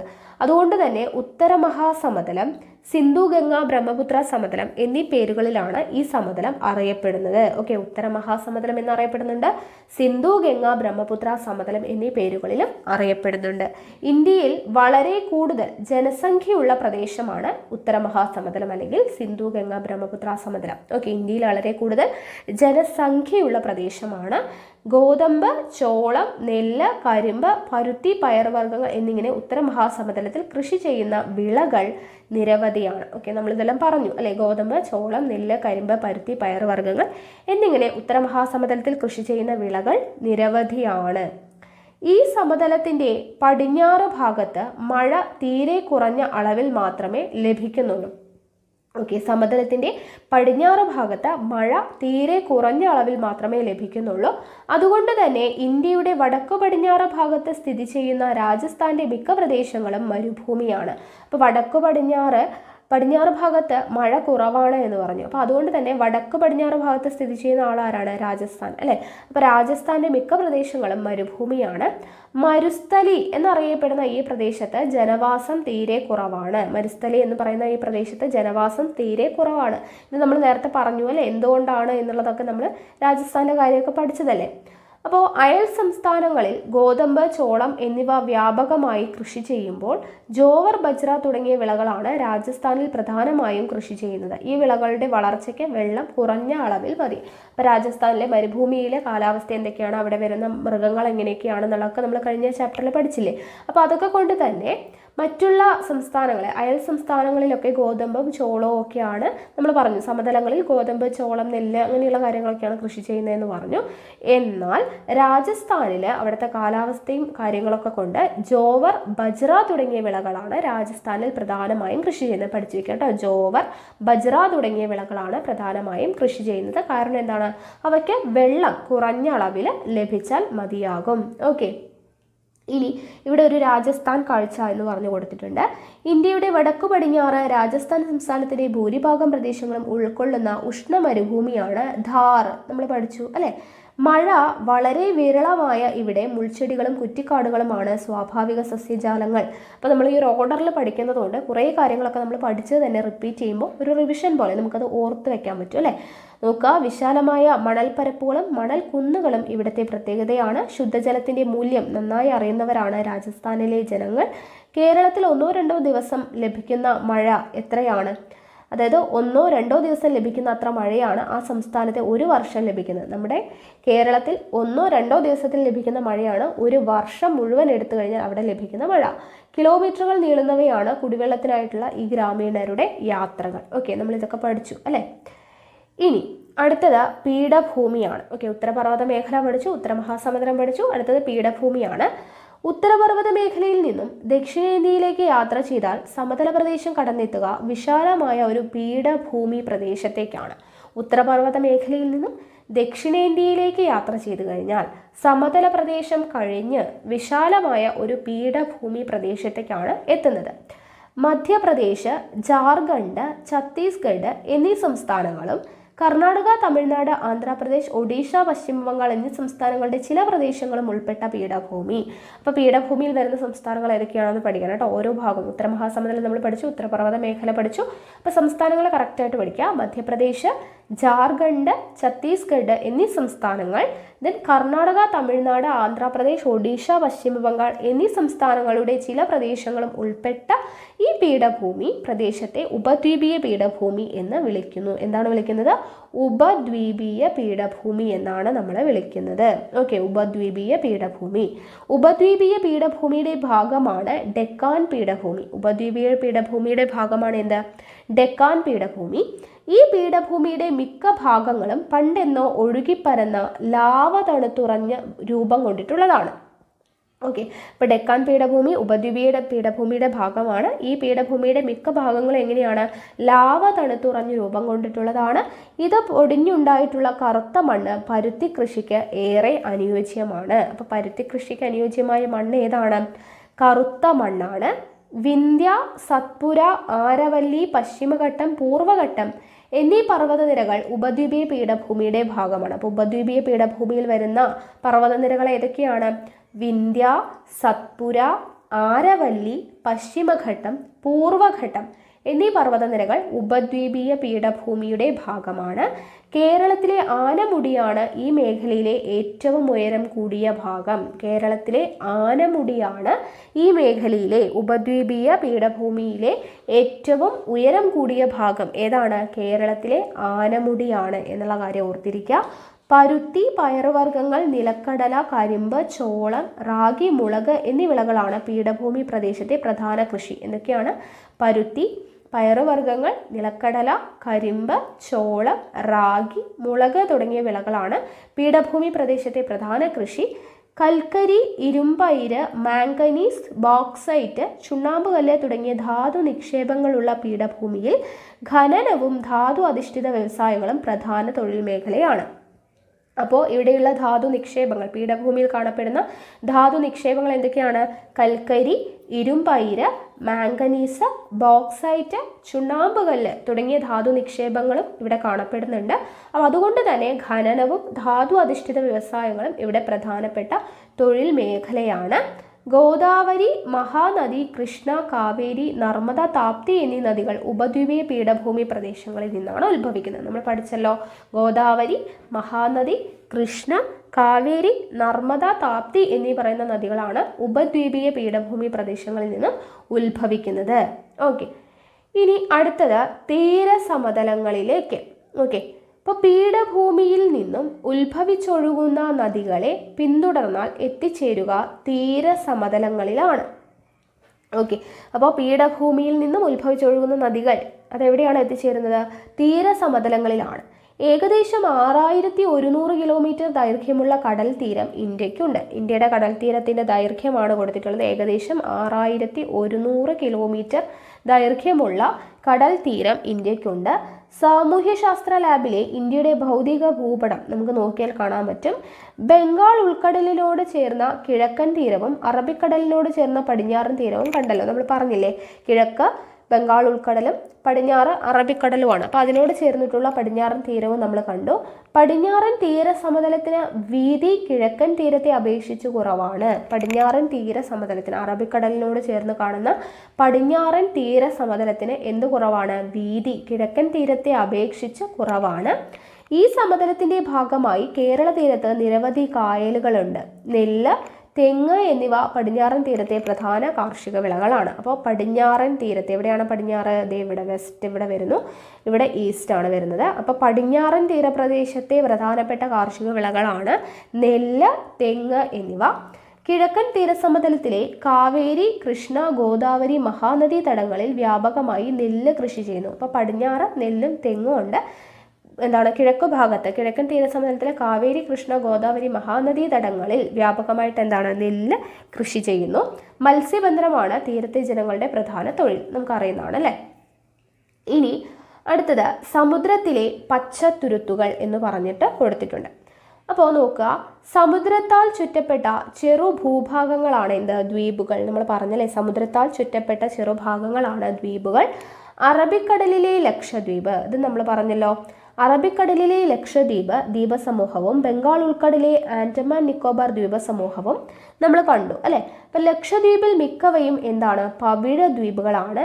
കൃഷി നാമമാത്രമായ ലക്ഷദ്വീപിൽ സമുദ്രത്തെ ആശ്രയിച്ചാണ് ജനജീവിതം. ആൻഡമാൻ നിക്കോബാർ ദ്വീപുകളിൽ മിക്കവയിലും നിബിഡമായ വനങ്ങളാണ്. ഓക്കെ, ലക്ഷദ്വീപിൽ മിക്കവാറും എന്താണ്? പവിഴ ദ്വീപുകളാണ്. അപ്പോൾ അവിടെ ജീവിക്കുന്നവർ സമുദ്രത്തെ ആശ്രയിച്ചാണ് ജനജീവിതം കൊണ്ടുപോകുന്നത്. ആൻഡമാൻ നിക്കോബാർ ദ്വീപുകൾ എടുത്തു കഴിഞ്ഞാൽ അവിടെ നിബിഡമായിട്ടുള്ള വനങ്ങളാണ് കാണപ്പെടുന്നത്. ഓക്കെ, അപ്പോൾ ഇവിടെ നമുക്ക് ദ്വീപുകളെക്കുറിച്ച് പറയുമ്പോൾ ഇവിടെ പവിഴ ദ്വീപുകൾ എന്ന് പറഞ്ഞു കൊടുത്തിട്ടുണ്ട്. അതൊന്ന് നോക്കാം. ഉഷ്ണമേഖലയിലെ സമുദ്രങ്ങളിൽ കാണപ്പെടുന്ന കോറൽ പോളിപ്പുകൾ എന്ന ചെറു സമുദ്രജീവികളുടെ കാൽസ്യം സ്രാവം അടിഞ്ഞുകൂടി പവിഴപ്പുറ്റുകൾ രൂപം കൊള്ളുന്നു. ഓക്കെ, ഉഷ്ണമേഖലയിലെ സമുദ്രങ്ങളിൽ കാണപ്പെടുന്ന കോറൽ പോളിപ്പുകൾ എന്ന ചെറു സമുദ്രജീവികളുടെ കാൽസ്യം സ്രാവം അടിഞ്ഞുകൂടിയിട്ട് എന്ത് രൂപം കൊള്ളുന്നു? പവിഴപ്പുറ്റുകൾ രൂപം കൊള്ളുന്നു. വിവിധ ആകൃതികളിൽ കാണപ്പെടുന്ന ഈ പവിഴപ്പുറ്റുകൾക്ക് മേൽദ്വീപുകൾ രൂപപ്പെടുന്നു. ഇന്ത്യയിൽ ഉൾപ്പെട്ട ലക്ഷദ്വീപും ആൻഡമാൻ നിക്കോബാറിലെ ചില ദ്വീപുകളും ഇത്തരത്തിൽ രൂപപ്പെട്ടതാണ്. ശക്തമായ തിരയിൽ നിന്ന് ഈ ദ്വീപുകളെ സംരക്ഷിക്കുന്നതും ഈ പവിഴപ്പുറ്റുകളാണ്. ജസ്റ്റ് വായിച്ചു നോക്കുക. ഇനി ഇന്ത്യയുടെ ഭൂപ്രകൃതി വൈവിധ്യത്തെക്കുറിച്ച് ഇപ്പോൾ നിങ്ങൾ സാമാന്യ ധാരണ നേടിയിട്ടുണ്ടാകും. അതായത് ഇന്ത്യയിലെ ഭൂപ്രകൃതി വിഭാഗങ്ങൾ ഏതൊക്കെയാണ്? നമ്മളിപ്പോൾ പഠിച്ച കാര്യങ്ങൾ: ഉത്തരപർവ്വത മേഖല, ഉത്തര മഹാസമുദ്രം, ഉപദ്വീപീയ പീഠഭൂമി, തീരസമതലങ്ങളും ദ്വീപുകളും. ഇതാണ് ഇന്ത്യയിലെ ഭൂപ്രകൃതി വിഭാഗങ്ങളെ മെയിനായിട്ട് 4ആയിട്ട് തിരിക്കാം: ഉത്തരപർവ്വത മേഖല, ഉത്തര മഹാസമുദ്രം, ഉപദ്വീപീയ പീഠഭൂമി, തീരസമതലങ്ങളും ദ്വീപുകളും. അപ്പോൾ ഈ 4 കാര്യങ്ങൾ നമ്മളിപ്പോൾ ഇത്രയും നേരം പഠിച്ചു അല്ലേ? ഇനി ഇവിടെ നമുക്ക് കൊടുത്തിട്ടുണ്ടൊരു ചിത്രം, ഇന്ത്യയുടെ ഭൂപ്രകൃതി എന്ന് പറഞ്ഞിട്ട്. ഇവിടെ നമുക്ക് ഓരോന്നും കളറായിട്ട് ഇവിടെ കൊടുത്തിട്ടുണ്ട് അല്ലേ? സൂചിക എന്ന് പറഞ്ഞിട്ട് കൊടുത്തിട്ടുണ്ട്. നമ്മളിപ്പോൾ പഠിച്ചല്ലോ ഏതൊക്കെ സംസ്ഥാനങ്ങളാണ് എന്നുള്ളതൊക്കെ. അപ്പോൾ അതൊക്കെ വെച്ചിട്ട് നമുക്ക് തന്നെ അടയാളപ്പെടുത്താം എന്നുള്ളതാണ്. ഓരോന്നും തിരിച്ചറിഞ്ഞിട്ട് അടയാളപ്പെടുത്തുക എന്നുള്ളതാണ് പറഞ്ഞിട്ടുള്ളത്. അപ്പോൾ അത് നമ്മളിപ്പോൾ സംസ്ഥാനം പറഞ്ഞത് നിങ്ങൾ നോക്കിയിട്ട് അടയാളപ്പെടുത്തുക കേട്ടോ. ഇനി അടുത്തത് ഇന്ത്യയിലെ നദികളാണ് കൊടുത്തിട്ടുള്ളത്. അപ്പോൾ ഇന്ത്യയിൽ പണ്ട് മുതൽക്ക് തന്നെ ജനങ്ങൾ സ്ഥിരതാമസത്തിന് തിരഞ്ഞെടുത്തിരുന്ന സ്ഥലങ്ങൾ എന്ന് പറയുന്നത് ഏതാണ്? നദീതടങ്ങൾ തന്നെയാണ്. നദീതടങ്ങളിലാണ് ആളുകൾ സ്ഥിരതാമസത്തിന് വേണ്ടിയിട്ട് തിരഞ്ഞെടുത്തിട്ടുണ്ടാവുക. ഇന്ത്യയിൽ കൃഷി അഭിവൃദ്ധിപ്പെടുന്നതിലും കൃഷിയെ അടിസ്ഥാനമാക്കി ഒരു സംസ്കാരം രൂപപ്പെടുന്നതിലും നദികളുടെ പങ്ക് നിസ്തുലമാണ്. കൃഷി അഭിവൃദ്ധിപ്പെടണമെങ്കിലും കൃഷിയെ അടിസ്ഥാനമാക്കി ഒരു സംസ്കാരം രൂപപ്പെടണമെങ്കിലും അതിൽ ഇമ്പോർട്ടൻ്റ് ആയിട്ടുള്ളൊരു പങ്ക് ആർക്കുണ്ട്? നദികൾക്കുണ്ട്. നദികൾ കൊണ്ടുള്ള പ്രയോജനങ്ങൾ നമ്മൾ എന്തൊക്കെയാണ് എന്നുള്ളത് മുൻ ക്ലാസ്സുകളിൽ പഠിച്ചിട്ടുണ്ട് എന്ന് നമ്മൾ പറഞ്ഞു അല്ലേ? ജലത്തിൻ്റെ ലഭ്യത കൊണ്ടാണ് അവിടെ കൃഷിയും കാര്യങ്ങളും അവരുടെ ജീവിതവും എല്ലാ കാര്യങ്ങളും നടക്കുന്നത് എന്നുള്ളതൊക്കെ നമ്മൾ പറഞ്ഞതാണ്. ഇനി ഇവിടെ നോക്കുക, ഇവിടെ എന്താണ് കൊടുത്തിട്ടുള്ളത്? ഗംഗാ നദിയിലെ വാരണാസിയുടെ ചിത്രമാണ് നമുക്കിവിടെ കാണാനായിട്ട് പറ്റുന്നത്. അപ്പോൾ നോക്കുക, ഗംഗാ നദിക്കരയിലെ വാരണാസിയുടെ ദൃശ്യമാണ്. വാരണാസി പട്ടം രൂപം കൊള്ളുന്നതിൽ ഈ നദിയുടെ സ്വാധീനം എത്രമാത്രം ഉണ്ടായിരിക്കും എന്നൊക്കെയാണ് ഇവിടെ കൊടുത്തിട്ടുള്ളത്. നോക്കുക, സിന്ധു, ഗംഗ, ബ്രഹ്മപുത്ര എന്നീ നദികളും അവയുടെ പോഷക നദികളുമാണ് ഉത്തരേന്ത്യയിലെ പ്രധാനപ്പെട്ട ജലസ്രോതസ്സുകൾ. ഉത്തരേന്ത്യയിലെ പ്രധാനപ്പെട്ട ജലസ്രോതസ്സുകൾ ഏതാണ്? സിന്ധു, ഗംഗ, ബ്രഹ്മപുത്ര എന്നീ നദികളും അവയുടെ പോഷക നദികളുമാണ്. ഹിമാലയത്തിൽ നിന്നും ഉത്ഭവിക്കുന്ന നദികളെ ഹിമാലയൻ നദികൾ എന്ന് വിളിക്കുന്നു. അപ്പോൾ ഇന്ത്യയിലെ നദികളെക്കുറിച്ചാണ് പഠിക്കുന്നത്. ഹിമാലയത്തിൽ നിന്നും ഉത്ഭവിക്കുന്ന നദികളെ ഹിമാലയൻ നദികൾ എന്ന് വിളിക്കുന്നു. ഹിമാലയത്തിലെ മഞ്ഞുമൂടിയ പ്രദേശത്ത് നിന്ന് ഉത്ഭവിക്കുന്നത് കൊണ്ട് ഇവ വേനൽക്കാലത്തും ജലസമൃദ്ധമാണ്. ഹിമാലയത്തിലെ മഞ്ഞു മൂടിയ പ്രദേശങ്ങളിൽ നിന്നാണ് ഉത്ഭവിക്കുന്നത് എന്നുള്ളത് കൊണ്ട് തന്നെ വേനൽക്കാലത്തും എന്താണ്? ഹിമാലയൻ നദികൾ ജലസമൃദ്ധമാണ്. ഹിമാലയൻ നദികൾ ഒഴുക്കിക്കൊണ്ടുവന്ന എക്കൽ നിക്ഷേപിക്കപ്പെട്ടാണ് ഉത്തര മഹാസമുദ്രം രൂപപ്പെട്ടത്. ഇപ്പം നമ്മളിത് 2-3 തവണയായി പറയുന്നു അല്ലേ? എക്കൽ നിക്ഷേപിച്ചുകൊണ്ടാണ് ഉത്തര മഹാസമുദ്രം രൂപപ്പെട്ടത്. ഈ നദികൾ ഒഴുകുന്ന സംസ്ഥാനങ്ങൾ, എത്തിച്ചേരുന്ന സമുദ്രങ്ങൾ എന്നിവ ഭൂപടം നിരീക്ഷിച്ച് കണ്ടെത്തൂ എന്നാണ് പറഞ്ഞിട്ടുള്ളത്. അപ്പോൾ നോക്കുക, ഹിമാലയൻ നദികളുടെ കാര്യം പറഞ്ഞു. ഇനി ഉപദ്വീപീയ പീഠഭൂമിയിൽ നിന്നും ഉത്ഭവിക്കുന്ന നദികൾ ഉപദ്വീപീയ നദികൾ എന്നറിയപ്പെടുന്നു. ഉപദ്വീപീയ പീഠഭൂമിയിൽ നിന്നും ഉത്ഭവിക്കുന്ന നദികൾ എന്ത് പേരിൽ അറിയപ്പെടുന്നു? ഉപദ്വീപീയ നദികൾ എന്നറിയപ്പെടുന്നു. ഗോദാവരി, മഹാനദി, കൃഷ്ണ, കാവേരി, നർമ്മദ, താപ്തി എന്നിവയാണ് പ്രധാനപ്പെട്ട ഉപദ്വീപീയ നദികൾ. ഇതും നമ്മൾ പറഞ്ഞു. ഈ നദികൾ മഴയെ ആശ്രയിക്കുന്നതിനാൽ വേനൽക്കാലത്ത് അവയിൽ വെള്ളം തീരെ കുറവായിരിക്കും. മഴയെ ആശ്രയിച്ചുകൊണ്ടാണ് ഉപദ്വീപീയ നദികൾ വരുന്നത്. അപ്പോൾ അതുകൊണ്ട് തന്നെ വേനൽക്കാലത്ത് എന്തായിരിക്കും? ഉപദ്വീപീയ നദികളിൽ വെള്ളം ധാരാളം കുറവായിരിക്കും. അപ്പോൾ ഹിമാലയൻ നദികൾ എന്ന് പറയുമ്പോൾ ഹിമാലയത്തിലെ മഞ്ഞു മൂടപ്പെട്ട പ്രദേശങ്ങളിൽ നിന്നാണ് വരുന്നത്. അതുകൊണ്ട് വേനൽക്കാലത്തും അവിടെ എന്താണ്? അതിൽ ധാരാളം വെള്ളം ഉണ്ടാവും. അപ്പോൾ ഇവിടെ ഓരോ നദികളും അത് എവിടെയാണ് പതിക്കുന്നത് എന്നുള്ളതൊക്കെ നമ്മൾ പഠിച്ചിട്ടുള്ളതാണ്, നമുക്ക് അറിയുന്നതാണ് അല്ലേ? അപ്പോൾ അതൊന്ന് നിങ്ങൾ കോളം ഫില്ല് ചെയ്തേക്കുക. ഇനി അടുത്തത് ഇന്ത്യയിലെ മണ്ണിനങ്ങളെക്കുറിച്ചാണ് കൊടുത്തിട്ടുള്ളത്. മണ്ണിൻ്റെ പ്രാധാന്യത്തെക്കുറിച്ച് മുൻ അധ്യായത്തിൽ നിങ്ങൾ പഠിച്ചിട്ടുണ്ടല്ലോ അല്ലേ? മണ്ണിൻ്റെ കാര്യങ്ങളൊക്കെ നമ്മൾ പറഞ്ഞു. ഇന്ത്യ ഒരു കാർഷിക രാജ്യമായതിനു പിന്നിൽ മണ്ണിനങ്ങൾക്ക് ഗണ്യമായ പങ്കുണ്ട്. വൈവിധ്യമാർന്ന മണ്ണിനങ്ങൾ വ്യത്യസ്ത വിളകളുടെ വളർച്ചയ്ക്ക് സഹായകമാകുന്നു. അപ്പോൾ ഇവിടുത്തെ പ്രധാനപ്പെട്ട മണ്ണിനങ്ങൾ ഏതൊക്കെയാണ് എന്നുള്ളതാണ് ഇതിവിടെ കൊടുത്തിട്ടുള്ളത് പിക്ചർ ആക്കിയിട്ട്. ഇവിടെ പച്ച നിറത്തിൽ കാണപ്പെടുന്നത് എക്കൽ മണ്ണാണ്. ദേ കിടക്കുന്ന പച്ച നിറത്തിൽ കാണപ്പെടുന്നത് എന്താണ്? എക്കൽ മണ്ണാണ്. ഇവിടെ ചിത്രത്തിൽ നമുക്ക് അടയാളപ്പെടുത്തിയിട്ടുണ്ട്. എക്കൽ മണ്ണാണ് പച്ച നിറം കാണുന്നത്. ഇനി കറുത്ത നിറത്തിൽ കാണപ്പെടുന്നത് കറുത്ത മണ്ണാണ്. ദെൻ അടുത്തത് എന്താണ്? ഇവിടെ ഒരു സിമെൻറ്റിൻ്റെ കളർ കൊടുത്തിട്ടുണ്ട്. അത് മരുഭൂമി മണ്ണ്. മരുഭൂമി മണ്ണാണ്. ദെൻ ഒരു യെല്ലോ കളറിൽ കൊടുത്തിട്ടുണ്ട്. അത് ലാറ്ററൈറ്റ് മണ്ണാണ്. യെല്ലോ കളറിൽ കാണപ്പെടുന്നത് ലാറ്ററൈറ്റ് മണ്ണാണ്. ദെൻ പർവ്വത മണ്ണ്. ഇവിടെ അങ്ങനെ ജമ്മു കാശ്മീരിൻ്റെ ഭാഗത്ത് കൊടുത്തിരിക്കുന്നതാണ്. ഇതാണ് പർവ്വത മണ്ണ്. ഇനി അടുത്തത് റെഡ് കളറിൽ കാണപ്പെടുന്നത് എന്താണ്? അത് ചെമ്മണ്ണാണ്. റെഡിൽ കാണപ്പെടുന്നത് എന്താണ്? ചെമ്മണ്ണാണ്. അപ്പോൾ ചെമ്മണ്ണ്, ഇവിടെ പർവ്വത മണ്ണ്. ദെൻ പച്ച കാണുന്നത് എക്കൽ മണ്ണ്, ഇവിടെ കാണപ്പെടുന്നത് രാജസ്ഥാൻ ഭാഗത്ത് വരുന്നത് മരുഭൂമി മണ്ണ്. ദെൻ കറുത്ത മണ്ണ്, റെഡിൽ കാണപ്പെടുന്നത് ചെമ്മണ്ണ്, യെല്ലോ കളറിൽ കാണപ്പെടുന്നത് ലാറ്ററൈറ്റ് മണ്ണ്. ഓക്കെ, അപ്പോൾ ഇങ്ങനെ വ്യത്യസ്ത തരമായിട്ടുള്ള മണ്ണുകളാണ് കാണപ്പെടുന്നത്. ഓക്കെ, ഈ ചിത്രം കാണുമ്പോൾ നമുക്ക് അറിയാൻ പറ്റും. അപ്പോൾ ഉത്തര മഹാസമതലത്തിലെയും മറ്റ് നദീതടങ്ങളിലെയും മണ്ണിനമായിട്ടുള്ള എക്കൽ മണ്ണാണ് ഏറ്റവും ഫലഭൂയിഷ്ടമായത്. അപ്പോൾ ഇവിടെ ഇത്രയും മണ്ണുകൾ പറഞ്ഞാൽ എക്കൽ മണ്ണ്, കറുത്ത മണ്ണ്, ലാറ്ററൈറ്റ് മണ്ണ്, പർവ്വത മണ്ണ്, മരുഭൂമി മണ്ണ്, ചെമ്മണ്ണ്, ഇതൊക്കെ പറഞ്ഞു. അപ്പോൾ അതിൽ ഉത്തര മഹാസമതലത്തിലെയും മറ്റ് നദീതടങ്ങളിലെയും മണ്ണിനമായിട്ടുള്ള എക്കൽ മണ്ണാണ് എന്ത് ഏറ്റവും ഫലപുഷ്ടമായത്. എക്കൽ മണ്ണ് നിറഞ്ഞ നമ്മുടെ നദീതടങ്ങൾ പണ്ട് മുതൽക്കു തന്നെ സമൃദ്ധമായ കാർഷിക മേഖലയാണ്. ഉപദ്വീപീയ പീഠഭൂമിയിലെ കറുത്ത മണ്ണ് പരുത്തി, കരിമ്പ് തുടങ്ങിയ വിളകൾ കൃഷി ചെയ്യുന്നതിന് അനുയോജ്യമാണ്. ഓക്കെ, അപ്പോൾ ഉപദ്വീപീയ പീഠഭൂമിയിലെ കറുത്ത മണ്ണ് എന്തൊക്കെയാണ്? പരുത്തി, കരിമ്പ് തുടങ്ങിയ വിളകൾ കൃഷി ചെയ്യുന്നതിന് അനുയോജ്യമാണ്. പീഠഭൂമി പ്രദേശത്തെ മറ്റു പ്രധാന മണ്ണിനങ്ങളാണ് ചെമ്മണ്ണും ലാറ്ററൈറ്റും. ഇവ ഫലപുഷ്ടി കുറഞ്ഞവയാണെങ്കിലും വളപ്രയോഗത്തിലൂടെ കൃഷിക്ക് ഉപയുക്തമാകുന്നുണ്ട്. അപ്പോൾ ചെമ്മണ്ണും ലാറ്ററൈറ്റും ഫലപുഷ്ടി കുറച്ച് കുറവാണെങ്കിലും കൃഷിക്ക് ഉപയോഗിക്കുന്നുണ്ട്. രാജസ്ഥാൻ മരുഭൂമിയിലെ മണ്ണിൽ ജലാംശം കുറവായതിനാൽ അവിടെ കാർഷിക പ്രവർത്തനങ്ങൾക്ക് ജലസേചനം കൂടിയേ തീരൂ. വനനിബിഡമായിട്ടുള്ള പർവ്വത പ്രദേശങ്ങളിലെ മണ്ണാണ് പർവ്വത മണ്ണ്. ഈ മണ്ണിൽ ജൈവാംശം കൂടുതലാണ്. അപ്പോൾ ജൈവാംശം കൂടുതലുള്ള മണ്ണാണ് പർവ്വത മണ്ണ്. ഏറ്റവും ഫലപുഷ്ടമായിട്ടുള്ള മണ്ണാണ് എക്കൽ മണ്ണ്. ലാറ്ററൈറ്റ് മണ്ണും ചെമ്മണ്ണും ജൈവാംശം ഫലപുഷ്ടി കുറവാണെങ്കിലും വളപ്രയോഗത്തിലൂടെ കൃഷിക്ക് ഉപയോഗിക്കുന്നുണ്ട്. മരുഭൂമി മണ്ണ്, രാജസ്ഥാനിലെ മരുഭൂമി മണ്ണിൽ ജലാംശം കുറവായതുകൊണ്ട് കാർഷിക പ്രവർത്തനങ്ങൾക്ക് എന്ത് വേണം? ജലസേചനം കൂടിയേ തീരൂ. ഓക്കെ, അപ്പോൾ ഇത്രയും കാര്യങ്ങളാണ് മണ്ണിനെ കുറിച്ച് കൊടുത്തിട്ടുള്ളത്. ഇനി അടുത്തത് കാലാവസ്ഥ. അപ്പോൾ ഇന്ത്യയിലെ കാലാവസ്ഥയിൽ ഏറെ വൈവിധ്യങ്ങളുണ്ട്. നമ്മൾ പറഞ്ഞു അല്ലേ, 2 തരത്തിൽ മഴ ലഭിക്കുന്നുണ്ട്, ശൈത്യകാലം, ഉഷ്ണകാലം. ഇതൊക്കെ നമ്മൾ മുന്നേ ജസ്റ്റ് പറഞ്ഞു, ബേസിക് ആയിട്ടുള്ള കാര്യങ്ങൾ. അപ്പോൾ ഇവിടെ നോക്കാം, ലോകത്തിലെ തന്നെ ഏറ്റവും സമൃദ്ധമായി മഴ ലഭിക്കുന്ന ചിറാപുഞ്ചി ഇന്ത്യയിലാണ്. നമ്മൾ പറഞ്ഞു അല്ലേ, മേഘാലയയിലെ ചിറാപുഞ്ചി ഇന്ത്യയിലാണ് ഏറ്റവും കൂടുതൽ സമൃദ്ധമായിട്ട് മഴ ലഭിക്കുന്നത്. ലോകത്തിലെ തന്നെ ഏറ്റവും സമൃദ്ധമായി മഴ ലഭിക്കുന്ന പ്രദേശമാണ് ചിറാപുഞ്ചി. ചിറാപുഞ്ചി ഇന്ത്യയിലാണ്.